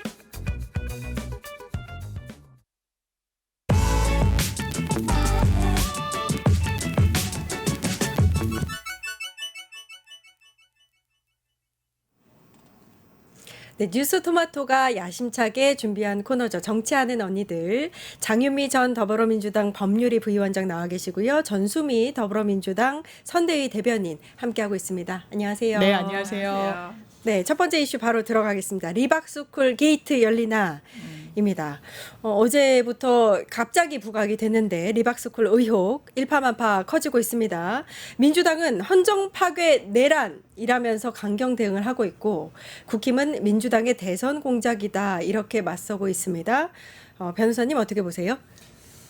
뭐 저는 별로 새롭게 느껴지진 않았던 것 같아요. 그러니까 그냥 이게 국민의힘이고 이게 보수다. 왜냐하면 이승만 뭐 예전에 아주 더 거슬러 올라오면 이완용 박재순의 친일, 그다음에 뭐 이승만 박정희의 독재, 그래서 뭐 박근혜 이명박의 그 국정농단과 대국민 사기, 이 모든 게 합쳐진 게 저는 그 이번에 리박 그 댓글 부대 현상이라고 봐서 그냥 국민의힘이 국민의힘 했다라고 저는 그렇게 봅니다.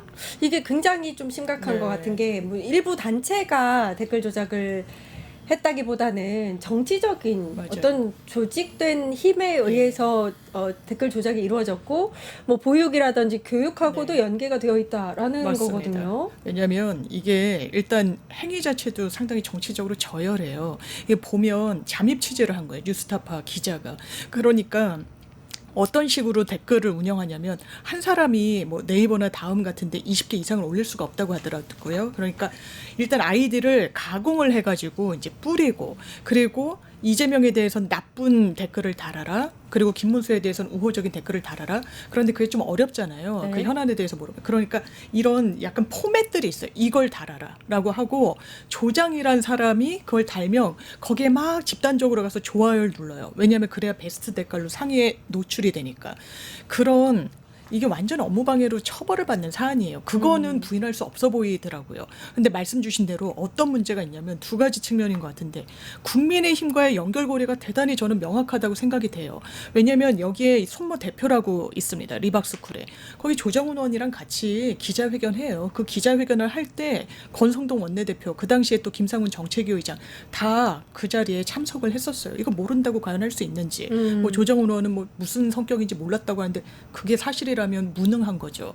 또 하나는 이 리박스쿨이라는 데에서 늘봄 교실 같은 것을 서울 시내 10개 학교랑 체결을 해가지고 프로그램을 공급을 했어요. 서울 교대는 완전히 선생님을 양성하는 특성화된 대학인데 거기랑은 제휴까지 되어 있고, 그러니까 교육부에서 전수조사를 하겠다라고 하는 건데 이게 또 문제가 뭐냐면 댓글 부대를 사실상 모집을 해요. 뭐 2030, 40은 우대해주겠다라고까지 하는데 그 빌미로 늘봄 교실에 뭐 창의 활동 교사 자격증 같은 걸 딸 수 있다라는 걸 유인책으로 제시를 합니다.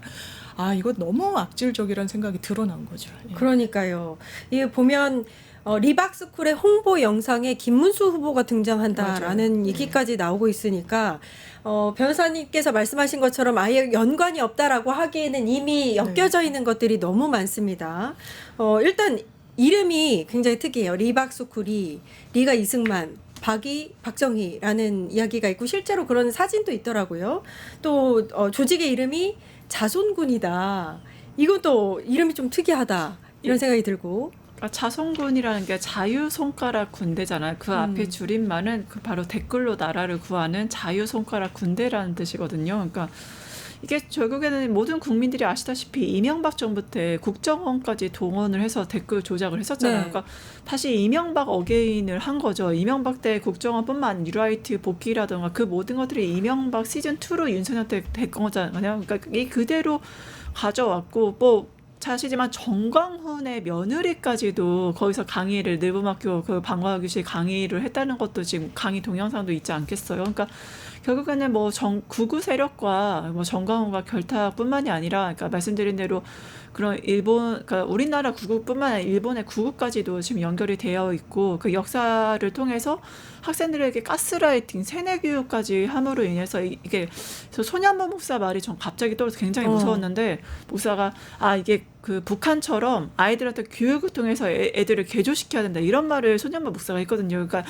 이게 말로만 한 게 아니라 진짜 행동으로 이렇게 아이들한테 늘봄학교라 갑자기 윤석열 정부 들어서 늘봄학교 예산이 확 늘고 거기 집중적으로 투자하고 이거를 결국엔 댓글 조작 아이들한테 자격증까지로 유도를 해서 댓글 조작 부대로 만드는 그러니까 자성군이라는 하나의 어두운 댓글 부대 아이들을 사람들을 그 정치적 도구로 군대로 사용하는 정말 엄청난 현장을 우리는 보고 있는 겁니다. 이게 되게 심각하다는 생각이 들고 맞아요. 민주당 신속대응단이 네. 21대 총선 당시에 리박스쿨 연구원 2명이 김 후보와 그러니까 김문수 후보죠. 김문수 네. 후보와 정광훈 목사가 창당한 기독자유통일당 총선 후보로 출마했다. 맞습니다. 이런 의혹도 제기를 예. 했단 말이에요. 굉장히 심각해요. 왜냐하면 여기서의 키워드는 국민의힘은 막 모른다, 네거티브다라고 하는데요. 김문수 후보의 흔적이 곳곳에 드러난다라는 거예요. 최근에 그 잠입 취재했을 때 그 영상이 고스란히 있는데 이 대표가 이렇게 이야기를 해요. 이제 부대원으로 본인은 인식하고 있는 거죠. 기자가 아니라. 그러니까 김문수 후보가 여기를 안다. 그리고 여기도 많이 왔다 갔다 했다라고 표현을 해요. 예. 그리고 모르지 않는다라고 이야기를 하고 그리고 김문수 후보가 여기랑 어떻게 연관이 되냐면 이 리박스쿨의 대표가 무슨 장학회 같은 걸 또 만듭니다. 그러면서 정치학교 같은 걸 열어요. 그러면서 뭐 부정선거 뭐 이런 부분을 퍼뜨리는 것 같은데 일기 이 프로그램 중에 정치인의 길이라는 한 그 수강 항목이 있는데 강사가 김문수 였어요. 그 당시에 뿐만 아니라 거기서 또 여러 사업을 하면서 또 교육생 모집 공고를 내면서 자기네들을 홍보를 했단 말이에요. 리박스쿨 근데 그때는 리박스쿨 포함해서 여러 극우단체 이제 연합체였어요. 우리가 교육생을 모집한다라고 하면서 후원사를 적시하는데 거기 후원사 중에 하나가 김문수 TV였어요. 그런데 어떻게 모른다라고 어떡해. 합니까? 그렇죠. 이거는 알았다고 보는 게 저는 맞다고 생각하고 수사로 밝혀져야 되는 부분이고요. 김문수 후보의 정체성은요. 극우에서 멀리 떨어져 있지 않아요. 극우 그 한복판에 있어요. 정광훈 목사랑 같이 자유통일당인가요? 거기 그 창당한 인물이에요. 초대 같이 대표를 했고 본인은 정광훈이 구속됐을 때 눈물 흘린 적 없다고 하지만 아니요. 울어요. 그 구속되기 전에는 우리 목사님 구속되면 어떡하냐라고 하면서 울고 구속된 이후에는 우리 목사님 불쌍해서 어떡하냐라고 웁니다. 그러면서 신도들한테 이렇게 해요. 있는 돈 없는 돈 다 긁어서 정광훈 목사님 헌금함 채워드려야 된다라고 이야기해요.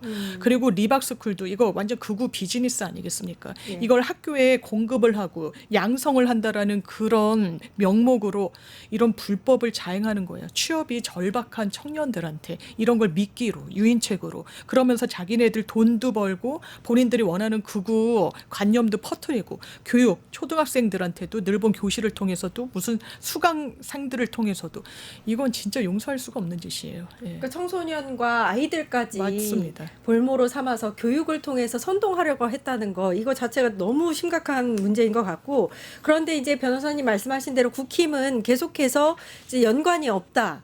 아무런 연관성도 객관적 증거도 없이 민주당이 이제 이렇게 이야기를 하고 있다 이렇게 보고 있단 말이에요. 주장을 하고 있는데 어떻게 보세요? 김문수 후보가 의정부 유세 이후에 오늘 바로 그 기자가 질문을 하거든요. 이제 기자가 뭐라고 하냐면 뭐 기독 자유통일당 시절에 리박스쿨 관계자들이 후보로 출마를 했다는데 어떻게 보냐 했더니 본인은 뭐 그런 거 난 모른다 뭐 그냥 민주당 공세라고 해요. 그러니까 가장 이제 핵심적인 건 리박스쿨 손현숙 대표님 모르십니까? 라고 그걸 직접적으로 기자가 물어보거든요. 네. 근데 여기에 대한 대답이 굉장히 가관이에요. 뭐 리박스쿨에 내가 누구를 안다 모른다 이런 게 중요한 게 아닙니다. 뭐 댓글로 조작했다는데 이런 게 뭐 제가 개입받은 어떤 게 뭐 제가 댓글 단지 리박스쿨이 뭘 하는지 제가 그걸 어떻게 알겠습니까? 이렇게 빠져나가요. 그러니까 결국에는 손 씨에 대해 손현숙 대표에 대해서 본인이 아냐 모르냐고 질문을 했는데 제가 누구를 아냐 모르냐가 중요한 게 아니다. 문제인 것 같은데. 예, 리박스쿨이 뭐 댓글을 다는데 내가 어떻게 알겠냐. 이런 식으로 김문수 후보가 빠져나가거든요. 아니 본인이 대선 후보로서 청렴하고 거짓말 안 하고 정직하고 깨끗하다면서요. 그러니까 진짜 이런 거 보면은 뭐 본인이 진짜 김문수라고 하는데 진짜 김문수 맞는 것 같아요. 진짜 까도 너무 거짓말쟁이이고 청렴하고 거리도 멀고 이렇게 미꾸라지처럼 빠져나가는 후보를 누가 과연 이 사람을 믿고서 뽑을 수 있냐. 정말 한탄스럽지 않을 수가 없습니다. 장동혁 김선대위 실장이 국힘 의원들은 리박스쿨 잘 모른다 이렇게 주장하고 있습니다. 근데 아까 말씀하셨잖아요. 조정원 의원과의 그 기자회견도 같이 한 것도 같이 있고 했어요. 네 모르면 할 수가 없죠. 예, 이거는 모른다고 할 수가 없어요. 그리고 지금 말씀 주신 대로 김문수 후보도요. 만약에 정말 본인이 모르면 모른다라고 얘기했을 거예요. 그런데 아니야, 모르냐라고 물었을 때 그게 뭐가 중요하냐? 이걸 왜 나한테 묻느냐라고 반문하는 것 자체가 알았다는 걸 사실상 시인했다고 보는 게 맞지 않겠습니까? 그리고 거기서 멀지가 않아요. 이 윤석열 정부에서 아까 말씀 주신 대로 늘봄학교 엄청 이 뭐 자원도 많이 지원을 하기도 했고, 그리고 이 손 대표라는 사람이요. 아마 이 잠입 취재했던 기자한테는 본인이 이제 우체국에서 5급으로 일단 이제 나오게 됐다고, 박근혜 전 정부 때 마지막으로 공직 생활을 마무리했다 뭐 이렇게 하는 걸 보니까 교육 전문가가 아니에요. 그런데 윤석열 정부에 교육부 장관 직속 자문위원으로 이름을 올려놨다라는 거예요. 이 정부와 그리고 이 극우의 어떤 이 커넥션과 무관한 인물이 아닙니다. 여기저기 국민의힘의 그림자와 실제로 국민의힘 인사들이 왔다 갔다 하고 그랬는데 이거를 모른다라고 발뺌한다고, 이걸 네거티브라고 그냥 항변한다고 국민들이 아 그렇구나 하고 넘어갈 거예요. 그럴 국면은 지났고 수사 정확하게 받고 대선 전에도 정정당당하게 해명하는 게 국민들한테 할 도리인 거죠.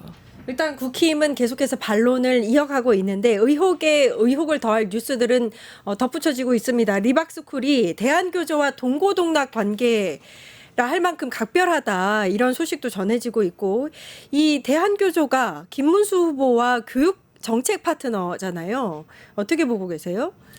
결국에는 이 리박스쿨 자체 그리고 보수 대표적인 교총을 또 만나지 않고 이런 하는 행위 자체가, 그러니까 리박스쿨과 이미 기존에 연관이 있는 데와 했다. 그러니까 결국에는 이거는 정말 우리가 영토 전쟁이라고 하잖아요. 독도 문제라고 이런 거. 그러니까 이거는 정신적인 전쟁이 시작됐다. 그러니까 영토가 아니라 이제 사이버를 통한 정신적 전쟁으로서 바로 일본 극우들이 주장하는 북도라든가 그리고 한국 극우들이 주장하는 이승만, 박정희 뭐 정신 이런 것들. 그러니까 제일 무서운 게 아이들의 교육의 영역에 세뇌를 했다는 거잖아요. 그래서 전 너무 놀라서 아이들이 발표하는 걸 보면은 이승만, 박정희 정신을 계승해야 됩니다.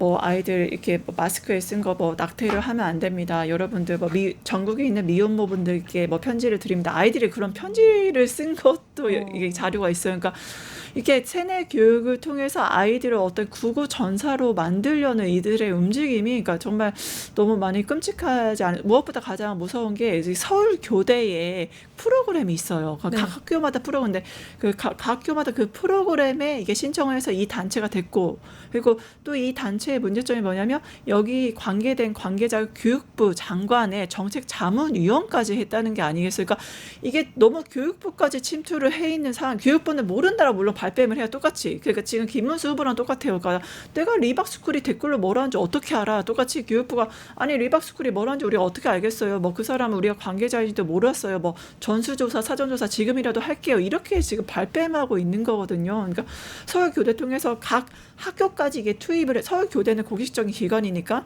거기를 통한 공식적인 프로그램을 통해서 이 리박스쿨 프로그램 방과교실이나 늘봄교실이 세뇌 교육이 어린이를 국어 전사로 만들려는 이 프로그램이 했다는 것 자체가 뭐 정말 정신적인 전쟁, 정신적인 세뇌 교육 이런 측면에서 굉장히 무서운 대한민국의 미래를 만들기 위한 이분들은 이미 지금 텃밭을 관리하기 시작했다. 굉장히 좀 소름 끼치고 무섭습니다. 사실 지금까지 이 보수 정당의 교육 정책 파트너는 주로 교총이었는데 대한교조와 동고동락 관계를 갖고 있고 이번에 대선도 그렇게 준비를 했다는 거잖아요.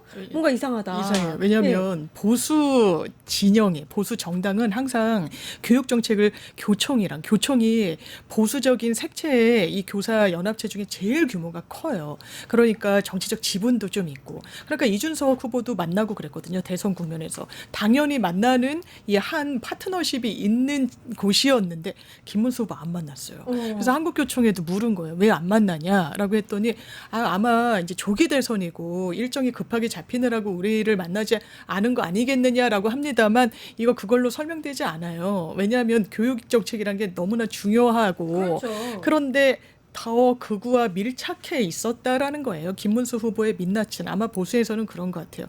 우리 체제 전쟁 이런 말을 많이 하는데 교과서에도 대단히 무리하면서 무리수를 두고 아주 극우, 아주 일방 편향에 그리고 사회적으로 전혀 합의되지 않은 역사관과 뭐 이런 세계관 같은 걸 녹인 이런 교과서를 하잖아요. 근데 거의 채택도 되지 않지만 그런단 말이에요. 지금 그 연장선상에서 읽히는 거예요. 우리가 아이들 교육 때부터 자기들이 생각하는 건전한 역사관을 심어줘야 되겠다. 지금 리박스쿨 같은 경우에도 이름부터 드러나요. 리승만 박정희예요. 그 정신을 계승하겠다는 거예요.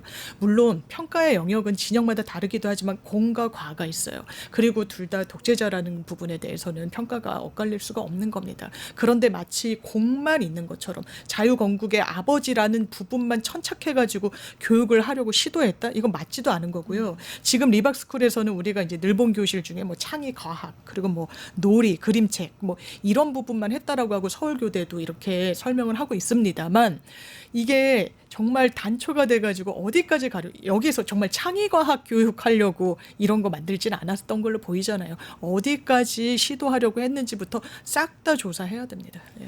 AL로 시작하는 아이디로 한 분이 아이들을 이용해서 세뇌 교육하는 사악한 인간들 이렇게 말씀을 하셨는데 이번 사태의 심각성이 바로 여기에 있는 것 같아요. 그냥 댓글 조작을 한 댓글 부대가 이제 조직된 게 아니라 교육까지 해서 누군가를 세뇌해서 굉장히 조직적으로 체계적으로 역사를 뒤흔들려고 했다. 그렇게 권력을 잡으려고 했다. 이렇게 정리할 수 있을 텐데 교육부가 뒤늦게 전수조사에 나섰습니다. 리박스쿨이 서울교대와 협약을 맺고 서울 10개 학교에 아까 말씀하신 대로 늘봄 프로그램을 공급했다라는 의혹이 불거지고 있습니다. 어떻게 보세요? 저는 그러니까 아이를 가진 엄마로서 더 이제 화가 나요. 그러니까 이 프로그램 자체는요, 2024년에 윤석열 정부에서 도입을 했단 말이에요. 네.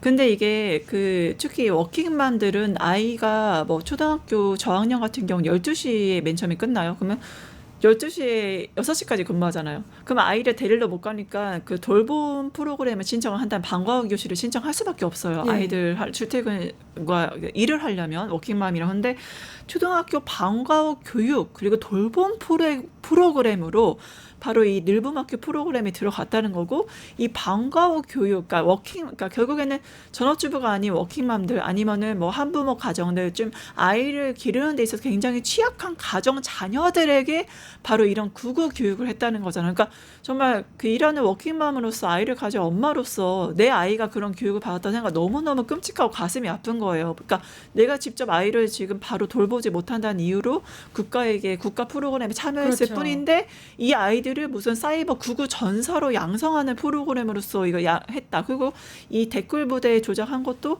이 정말 취약층들 청년들 중에서 요즘 얼마나 취업하기 힘듭니까?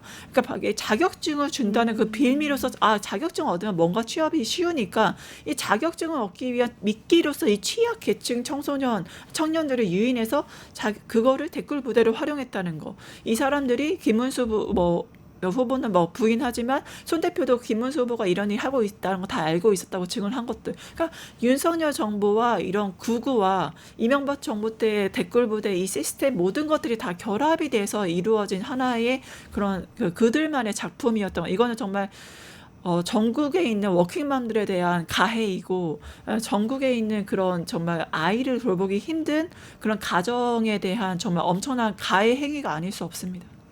늘봄 학교는 말씀하신 대로 아이들을 교육하는 그러니까 교육 체계가 끝난 이후에 아이들을 돌보면서 교육하는 그런 맞아요. 시간이잖아요. 예. 여기까지 그럼 손길이 뼈쳐졌다는 건데. 그러니까 대단히 좀 악의적이라는 생각이 드는 거예요. 이제 늘봄 학교라는 게 윤석열 전 대통령 때 이제 도입이 된 제도예요. 그때도 이제 방과 후 여러 과정들은 있었지만 이제 보육, 그러니까 학교가 끝나고 엄마나 아니면 아빠가 봐줄 수 없는 아이들 너무 어리면은 또 혼자 뭐 학원을 가거나 할 수도 없잖아요. 그러니까 학교에서 돌봐줘야 되는데 그냥 돌봄의 그 시간을 교육과 같이 종합을 해가지고 뭐 인성, 교육 격차, 뭐 지역 격차 같은 것도 해소하는 그런 방면으로 도입이 된 거예요. 그 의도 자체는 좋은데 그것을 어떤 장으로 활용하고자 했는가?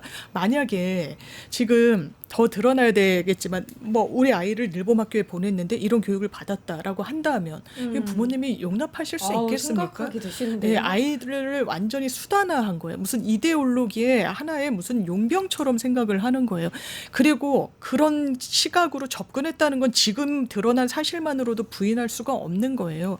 이거는 댓글을 단 거는 정말 민주주의에서 여론을 조작하려고 한 거예요. 그리고 이런 포털의 업무를 방해했다는 걸로 다 이제 선행 판결들이 다 쌓여 있고 이게 죄값을 치러야 될 거예요, 법적으로. 그리고 교육계까지 이렇게 어떻게 보면 침투하려고 했다는 거. 그리고 그 이해관계를 이 보수 진영 국민의힘과 나누려고 했다는 거. 그러니까 국민의힘은 지금도 정강훈과 절연하지 못하는 거예요. 왜냐하면 비즈니스로 이런 인연으로 이런 이해관계로 아주 밀착해 있거든요. 그게 다시 한번 드러났다고 생각합니다. 일단 이재명 후보가 댓글 조작 논란, 요 리박스쿨과 관련해서 반란 행위다 이렇게 강하게 비판하고 나섰습니다. 그만큼 이 상황을 굉장히 심각하게 보고 있다 이렇게 보면 되는 거겠죠. 그러니까 왜냐하면 이게 사실 이것도 내란, 정치적 내란, 댓글 내란인 거예요. 왜냐하면 지금까지 우리가 문제였던 게 극우 유튜버들의 선전선동이었잖아요. 뭐 탄핵 인용부터 시작해서 여러 가지 것들, 뭐 스카이데일리의 뭐 주한미국 99명, 뭐 중국인 납치 이런 거 다 거짓말이었잖아요. 근데 이거를 계속 가짜, 진짜 뭐 트럼프가 이미 김문수를 내정했다 이런 가짜 뉴스도 지금 계속 돌고 있거든요. 그러니까 뭐 이런 판타지를 가지고 어른들은 가질 수 있죠. 하지만 이거를 단순히 어떤 극우 세력이 존재하고 그리고 댓글 조작이 있다. 이건 이명박까지인데 이 전에 초등학생한테 세뇌 교육까지 했다는 거. 그러니까 이 극우 세력이 존재하고 댓글이 있고 이거를 극우 유튜버나 극우 사이버 전사를 양성한다는 이 세계 시스템이 결합됐다는 것 자체가 아까 말씀드린 뭐 정신적 영토를 확보한다 그런 것도 있겠지만 정말 사이버 그다음에 정신적인 내란까지도 국가의 초등학생 미래, 대한민국의 미래를 가스라이팅해서 극우 전사로 양성한다는 엄청난 이 실행 계획과 조직과 행동이 모두 다 결부된 거기 때문에 이거는 굉장히 심각한 제2의 내란 행위로 볼 수밖에 없는 거죠. 대한민국의 미래를 가스라이팅 하려고 한 내란 행위다 이렇게 말씀을 하셨는데 댓글 조작도 일단 교육에 대한 말씀을 하신 거고 맞아요. 댓글 조작이 만약에 사실이면 이 대선의 공정성을 심각하게 훼손하려고 맞아. 했다는 것도 문제가 될 수 있단 말이에요. 맞습니다. 거기서 지침이 대단히 명확해요. 김문수를 띄우고 이재명을 비판해라, 비난해라라는 거예요. 그래서 그 보면 이게 정치 뉴스에만 댓글을 달지 않아요. 뜬금없이 무슨 연예 뉴스, 사회 뉴스에도 뜬금없이 이재명 후보 뭐 운운하면서 막 힐난조의 댓글을 답니다. 그리고 그 성과를 수집해가지고 평가를 하고 그리고 뭐 늘봄교실 자격증을 주겠다라고 유인을 해내고 대단히 악의적인데 이거 빨리 수사해야 됩니다. 기본적으로 보도에 따르면 이 리박스쿨에서 올렸던 많은 유튜브 동영상들이 싹 다 내렸다는 거 아닙니까? 이 부분 어떻게 할 거예요? 서버 다 해외에 있는데. 그리고 댓글도 그 해당 보도를 보면 대단히 명징하게 나와요. 그 자기들이 만든 댓글. 왜냐면 그걸 교부를 하고 같이 공유를 했으니까 아이디들을. 그거 지우는 거는 일도 아닐 겁니다. 물론 지워도 살릴 수는 있겠지만 시간이 더 걸린단 말이에요. 이건 빨리 수사에 착수해야 돼요. 그러니까 경찰이 이미 이제 수사를 했다라고 하지만 이거 속도를 뭐 대선 스케줄 운운하면서 지연할 게 아니라 이건 대한민국의 진짜 건강과 민주주의와 선거 이 공정성의 문제예요. 이렇게 혼탁하게 하고 왜냐면 저만 해도요. 기사를 다 하나하나 꼼꼼히 보기가 어려우니까 반응을 보려고 제목 보고 댓글 보는 경우들이 많아요. 정말. 그런데 댓글이 그러면 이게 베스트 댓글이면 많은 사람들이 공감을 눌러줬다는 거잖아요. 그러니까 저만 해도 이게 그러면 주류적인 의견인가? 이게 대세인가? 이런 의견을 가지신 분들이 많네라고 생각하는 거예요. 근데 봤더니 이상할 때가 좀 있잖아요. 바로 이런 개입이 있었다는 거예요. 이를테면 아주 일방조에 합리적이지도 않은 댓글을 의도적으로 달고 좋아요를 누르는 이거는 정말 용서할 수가 없는 일입니다. 자, 오늘 국회 행안위 위원들 윤건영, 김성애, 조금 전 이제 출연하셨던 용해인 기본소득당 대표까지 해서 서대문구 경찰청을 방문해서 빠른 수사를 촉구했습니다.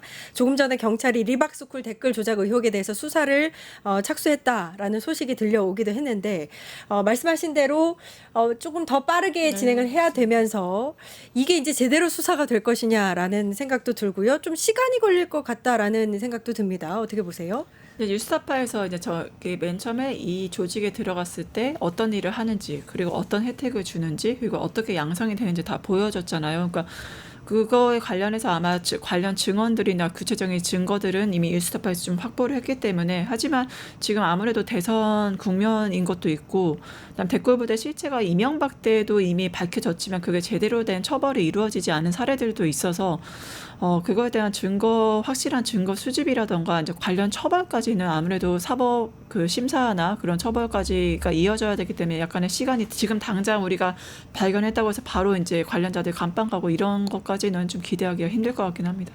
하지만 정확한 것은 이것은 정말 정신적인 내란이고 사이버 내란이기 때문에 이거 다시는 이명박 그 시즌2 국정원처럼 그때는 국정원의 댓글 조작이었죠. 지금은 어린아이까지 동원한 그리고 청년까지 동원한 댓글 조작이고 여론 조작이고 대한민국 민주주의의 또 다른 후퇴. 이번에 김문수 공약이 늘봉교실 확대예요. 그러니까 윤석열도 늘봉교실에 엄청난 예산 투입했듯이 그러니까 이게 윤석열과 김문수, 이명박까지 이어진 이 모든 게 다 이어져 있는 거예요. 그러니까 네. 김문수는 여기서 빠져나올 수 없습니다. 본인은 손 대표 모른다고 하면서 그게 중요한 게 아니다. 내가 뭘 했는지 어떻게 하냐 하시지만 손 대표가 김문수 하는 일 다 알고 있다고 했고 이미 구체적인 증언들이 있기 때문에 저는 분명히 처벌받아야 된다 봅니다. 그러니까 늘봄학교 관련 예산이 갑자기 이제 마련이 되고 확대되고 이러는 과정에서 혹시 리박스쿨과 정부 간의 어떤 커넥션이 있지는 않았나부터 시작을 해서 사실 수사할 범위가 굉장히 넓거든요. 그러면 좀 수사가 지체되거나 오래 걸리지 않을까라는 우려가 있을 수 있어요. 그러니까 증거 확보부터 필요한 거예요. 압수수색부터 해야 되는 거고요. 그리고 저는 김문수 후보의 교육 공약 중에 늘봄 확대가 있는지 몰랐는데 말씀 주시니까 이거 완전 비즈니스 관계구나. 왜냐하면 이게 다 돈이란 말이에요. 그리고 전국에 학교가 몇 개나 됩니까? 그리고 점점 늘봄 학교 그리고 방과 후 이런 과정에 대해서는 수요가 점점 는단 말이에요. 이제 많은 여성분들도 또 이제 직장 생활 하시니까. 그러니까 이거를 자기 진영에 정말 돈도 벌어다 주고 애들 교육도 본인들 입맛에 맞는 역사관 심어주고 일석이조라고 생각을 했던 걸로 보이고 이제 김문수 후보가 답해야 됩니다. 얼버무리면서 아니다 모른다 중요하지 않다라고 할 게 아니고요. 이거 정확하게 수사 빨리 해서 압수수색이든 당사자 소환이든 한 다음에 이거는 근간의 문제고 흔드는 문제이기 때문에 이제는 후보가 지금 대선이 코앞이에요. 정확하게 본인이 어떤 입장인지 관련이 없으면 없다고 이야기를 한번 해보십시오. 네, 두 번째 주제로 넘어가 보도록 하겠습니다. 파면된 두 대통령의 지지 독일과 약일까입니다. 박근혜 전 대통령과 윤석열 전 대통령을 말하는 거겠죠. 대선 레이스에서 지금 어제죠. 이제 그 김문수 후보를 지지하는 한 집회에서 윤석열 씨의 메시지가 대독이 되기도 했고 박근혜 전 대통령은 31일에 대구 서문시장 방문했다가 또 2일에는 부울경 방문할 거다 이렇게 밝히기도 했습니다. 이런 전임 대통령들의 선거운동이 어떤 영향을 미칠지 어떻게 보세요? 항상 대한민국 선거 원칙이라는 게 있거든요. 49대 51이에요. 그러니까 콘크리트 지지층이 있고 중도층이 결국엔 다 자지를 하잖아요. 근데 뭐 너만 몰라 부정선거를 이제 주창하는 지지자들과 함께 이제 영화를 보러 가셨던 우리 윤석열 대통령. 중도층이 보시기에 맞아 우리만 몰랐어 부정선거가 있었지라고 과연 동의를 하실지 저는 의문이고 박근혜 대통령도 탄핵을 당해서 내려오신 대통령이 물론 대구 지역이라다 일부 지역에서는 우리 최고 존엄이라고 부르시는 박정희 대통령이 딸이니까 지지세가 있겠죠. 왜냐하면 사실 제가 지금 최근에 기자들한테 제보 받았던 게 대구라던가 이 TK 지역이 좀 이상하다라는 제보를 받은 거예요. 그러니까 왜요? 했더니 선거 유세를 이재명 대표께서 와서 하시는데 아니 지난 대선이랑 좀 많이 달라요. 그러니까 왜요?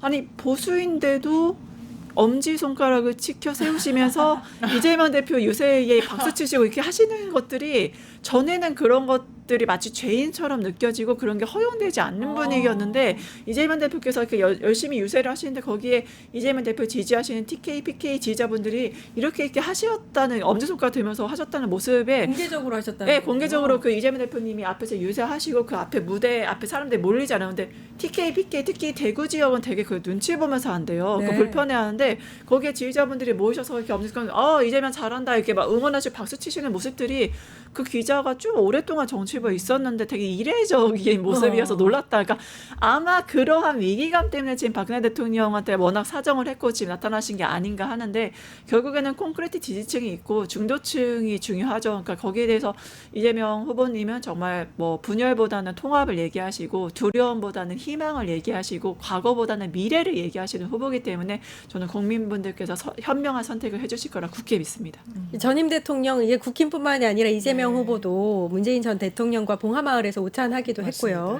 이런 전임 대통령 선거운동이 과거에도 뭐 계속 있었었죠? 예, 그런데 눈에 띄는 건 정말 파면된 대통령의 재등장이에요. 그러니까 국민의힘이 이렇게 얘기하잖아요. 얼씬도 하지 말라고 그러잖아요. 악영향이니까. 박근혜 이를테면 그런 거예요. 박근혜 전 대통령 탄핵 이후에 박근혜 전 대통령 가만히 있었잖아요. 그때 그 뭐 선거에 나서진 않았잖아요. 메시지를 내지도 않았잖아요. 그런데 윤석열 씨는 완전 다른 행보를 하는 거예요. 국민의힘을 너무너무 어렵게 하는 겁니다. 이를테면 정강훈 진영을 통해 가지고 대독을 시키고 김문수를 밀어라. 이게 도움이 됩니까? 그리고 오늘은 또 누가 단일화 성공했습니까? 이준석이 아니라 황교안과의 단일화가 성공을 했어요. 이 극우 속으로 끊임없이 들어가는 거예요. 절연하지 못하고. 거기에 정말 불을 지핀 거는 윤석열 전 대통령이다. 이렇게 평가하겠습니다. 네, 극우 속으로 끊임없이 들어가고 있다라고 말씀하셨는데 정광훈 목사가 이제 주도하는 집회 이야기를 해주신 거예요. 그 집회에서 이제 윤석열의 메시지가 대독이 됐는데 이 반응이 어땠는지 어떻게 보시는지 영향은?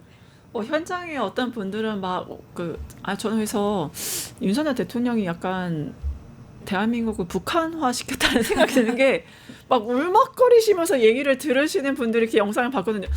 그러니까 진심이신 거잖아요. 예전에 김일성 주석이 사망했을 때 진짜 막 엄청 펑펑 울면서 막 그 했던 북한 인민들의 모습이 떠오르는 건 저만의 기시감인지 잘 모르겠어요. 그러니까 이 정도로 대한민국이 분열돼 있고 그렇게 되어 있구나 하는데 서로 지금 그 김문수 후보 측이랑 윤석열 대통령이랑 서로 지금 저는 이제 그 혹시 예능 프로그램 그거 아세요? 사랑의 시그널 뭐 이렇게 있잖아요. 네네. 그러니까 뭐 A를 뭐 좋아하고 그러니까 지금 사랑의 작대가 너무 많이 갈렸어.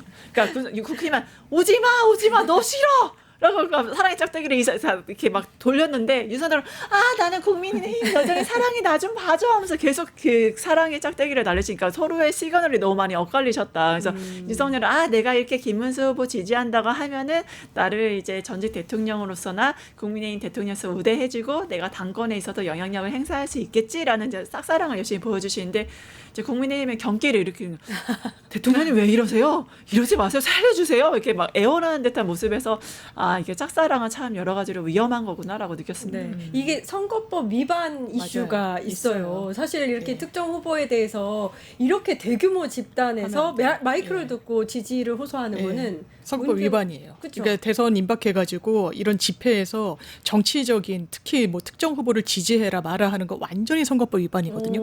그러니까 윤석열 씨 법꾸라지 소리 듣는 거예요. 자기가 안 읽었잖아요. 대독했잖아요. 만약에 이거 대독 시켰습니까? 나 안 시켰는데 그냥 이것만 줬는데 자기들이 알아서 읽었다. 그러니까 성관이에도 물었어요, 기자가. 그러니까 읽은 사람은 문제될 수 있다라고 지금 유권 해석을 내놨단 말이에요. 이렇게 빠져나간다. 그러면 왜 김문수 지지하라고 그러겠습니까? 김문수가 되면 본인이 여전히 윤석열 시즌2 상황 노릇할 수 있다는 판단이 깔렸기 때문이에요. 국민들이 누구를 뽑아야 되겠습니까? 윤석열 시즌2를 뽑아야 되겠습니까? 대한민국의 미래를 뽑아야 되겠습니까? 그 선택의 기로인 것 같습니다. 네, 다음 이슈 넘어가 보도록 하겠습니다. 그런 사람 아니다. 이재명 후보의 변인데 뭐 이렇게 직접적으로 그런 사람 아니다라고 해야 될 정도의 상황이라는 게 좀 안타깝기도 하고 슬픈 우픈 상황이다라는 생각이 듭니다. 최근 유세에서 이재명 후보가 저는 그런 사람 아닙니다 이랬어요. 어제는 유치한 사람 아니고 오늘은 무서운 사람 아니다 이런 이야기를 했는데 사실 이제 상대 진영에서 이재명 악마화 이제 적군으로 이제 적으로 이제 만들고 공격을 계속 해왔기 때문에 이런 악마화 이미지에서 탈피하려는 그런 노력이다 이렇게 보면 되겠죠?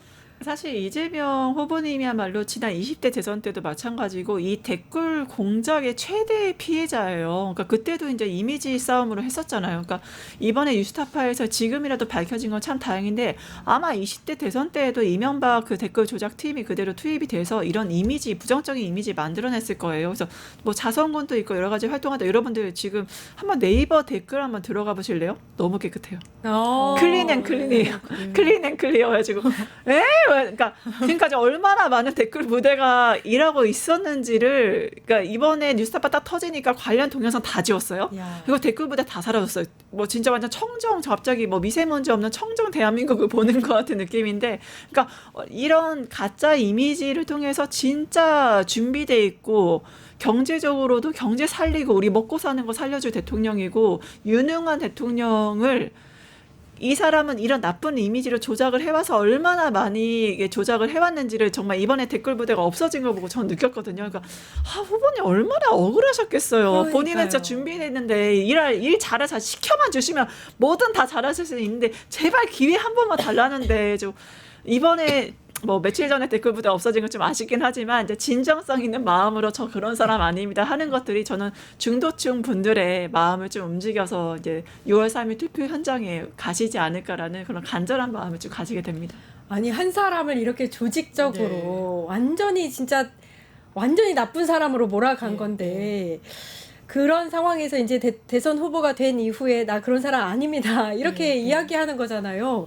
아, 너무 안타깝다는 생각이 들어요. 제가 일단 이제 토론 프로에 나가면 국민의힘 소속 분들이랑 많이 이야기를 나누잖아요. 이런 얘기를 많이 하는 거예요. 이재명 후보가 되면 정치 보복할 거다. 정치 분열할 거다. 그럼 제가 곰곰이 들어봐요. 그 근거가 무엇인가? 그럼 보면은 그냥 추정에 불과해요. 그냥 본인들의 그냥 뇌피셜로 다다른 전망이랄까요? 당사자가 안 하겠다라고 하잖아요. 왜냐하면 이건 안 할 수밖에 없는 거예요. 선택의 문제가 아니에요. 민주당한테는 이재명 후보한테는. 윤석열 씨 보세요. 계속 분열, 야당을 핍박하고 거의 범죄자 취급하면서 대화하지 않고 그게 민주당이 피해를 봤습니까? 아니요. 국민들이 피해를 맞아요. 봤어요. 그리고 조기 대선 지금 역사에 윤석열 씨 어떻게 기록될 겁니까? 험하게 기록될 겁니다. 이런 부분과 관련해서 자성과 자각과 반성이 있는 진영의 민주당이에요. 그런데 정치 보복할 거지? 할 거지? 하기를 바라는 것 같아요. 오히려 잘 안 되기를 원해서. 그런데 그거는 양쪽에 다 좋지도 않고요. 아마 할 수 있는 선택지가 저는 민주당 앞에 놓여 있지 않다고 생각합니다. 이재명 후보가 이런 얘기도 했습니다. 자기 식구들만 챙기고 다른 식구들은 제거하는 분열의 정치는 하지 않겠다. 명확하게 이야기를 했습니다. 어떻게 보세요? 정말 이재명 후보님 다음 발언이에요. 왜냐하면 사실 이재명 후보님이 적이 많아요. 근데 적이 많은 이유가 있어요. 왜냐하면 성남시장 때부터 우리나라는 지연, 학연, 혈연이에요. 그러니까 성남시장 때부터 뭐 대학 동창들, 고향 친구들, 뭐 초등학교 동창들 연락 와서 야, 내 딸 좀, 내 아들 좀 이렇게 취업 청탁이나 부탁이 워낙 많이 들어왔죠. 하지만 그거를 이제 전혀 들어주질 않으니까 이제 적이 또 생기고 경기도지사 가셨어도 워낙 청탁을 많이 받으셔서 절대 그러니까 선거 때 자기를 도와줬다고 해서 그 사람을 쓰질 않아요. 그러니까 막 유동규 같은 사람이 나타나는 게 그렇기 때문에 야 내가 너 이렇게 되게 도와줘 네가 나한테 이래? 그러니까 대부분의 그 여의도 정치권이 제대로 된 뭐 문재인 대통령 때도 그렇고 과거도 진짜 국민들 당원들이 너무 간절히 바랬던 뭐 검찰 개혁, 언론 개혁, 그다음에 정말 사회 개혁을 너무 간절히 바랬잖아요. 180석 주고도 못했어요. 이유는 간단해요. 빚이 있으니까. 내가 도움 받은 사람들 자리 나눠줘야 되거든요. 근데 이재명 후보님은 그러니까 별명이 미래지향적 인물이에요. 그러니까 정말 날 과거에 도와줬던 사람이라도 이 사람이 능력이 있으면 써요. 근데 과거에 도와줬어요. 도와준 것까진 고마운데 뭐 어떤 역할을 맡겼을 때 능력이 감당할 수 있는 사람이 아니야. 근데 그걸 원해. 그러면 절대 안 시키거든요. 그러니까 적이 많은 거. 야 내가 너 도와줬는데 네가 나한테 어떻게 이럴 수 있어. 보훈해야지. 보훈 인사를 절대 안 하는 사람이에요. 그래서 외교나 안보 쪽에서도 지금 진보뿐만 아니라 보수 진보를 다 통틀어서 자기를 도와주지 않아서 능력이 있으면 쓰겠다는 거거든요. 그래서 오히려 이쪽에서 도와주는 사람들 떨고 있어요. 나 도와줬는데 자리 안 주시나 이렇게. 왜냐하면 오히려 철저히 능력제로 나 도와주면 상관없어. 능력이 있으면 쓸 거야. 우리 대한민국 살리면 국민들을 위해서 일하면 쓸 거야. 제가 또 하나 들었던 제보는 100만 공무원들이 다 떨고 있대요. 왜냐하면 그 성남시장 때부터 공무원들 다루는 법을 아시니까 어떻게 해야 공무원들이 일을 하고 어떻게 해야 공무원들이 더 잘 일할 수 있는지를 아시니까 이제 관료를 너무 잘 아는 그 공무원들을 일하게 만드는 대통령이기 때문에 너무나 많은 공무원들이 걱정을 하고 있고 반절은 걱정하지만 반절은 아 진짜 일하는 대한민국이니까 뭔가 바뀌지 않을까라는 희망을 갖고 있다 그렇게 봅니다. 굉장히 실용주의적이고 또 실적 그러니까 공무원들에 대해서는 실적을 통해서 평가를 했다고 알려져 있죠. 지금 근데 일단 이제 선거 전략으로서 이제 자기 식구뿐만이 아니라 다른 식구들 제거하는 분열의 정치하지 않겠다 반복해서 말씀하시는 이유도 것도 그러니까 지지층뿐만이 아니라 부동층에 대한 그런 게 불안감도 불식시키겠다 이런 전략이겠죠? 예, 그러니까 일단 능력으로 내가 보여주겠다라는 걸 다시 한번 천명을 하고 사실 이재명 후보는 끊임없이 저는 이제 극기를 해왔던 것 같아요. 본인을 극복해왔고 민주당의 비주류였습니다. 그런데 성과로 그리고 결과물로 어쨌든 이 자리까지 왔다는 그 맥락을 지울 수가 없어요. 그 연장선상에서 대통령의 가능성도 상당히 접근해 있는 그런 상황이기 때문에 그 길을 갈 수밖에 없을 겁니다. 왜냐하면 그 길을 걸어왔으니까요. 거기에 대해서 토를 달고 하는 건 저는 그냥 비난을 위한 비판을 위한 비판이다 이렇게 생각합니다. 네. 여기까지 네. 이야기 나눠보도록 하고요. 정치하는 언니들이었습니다.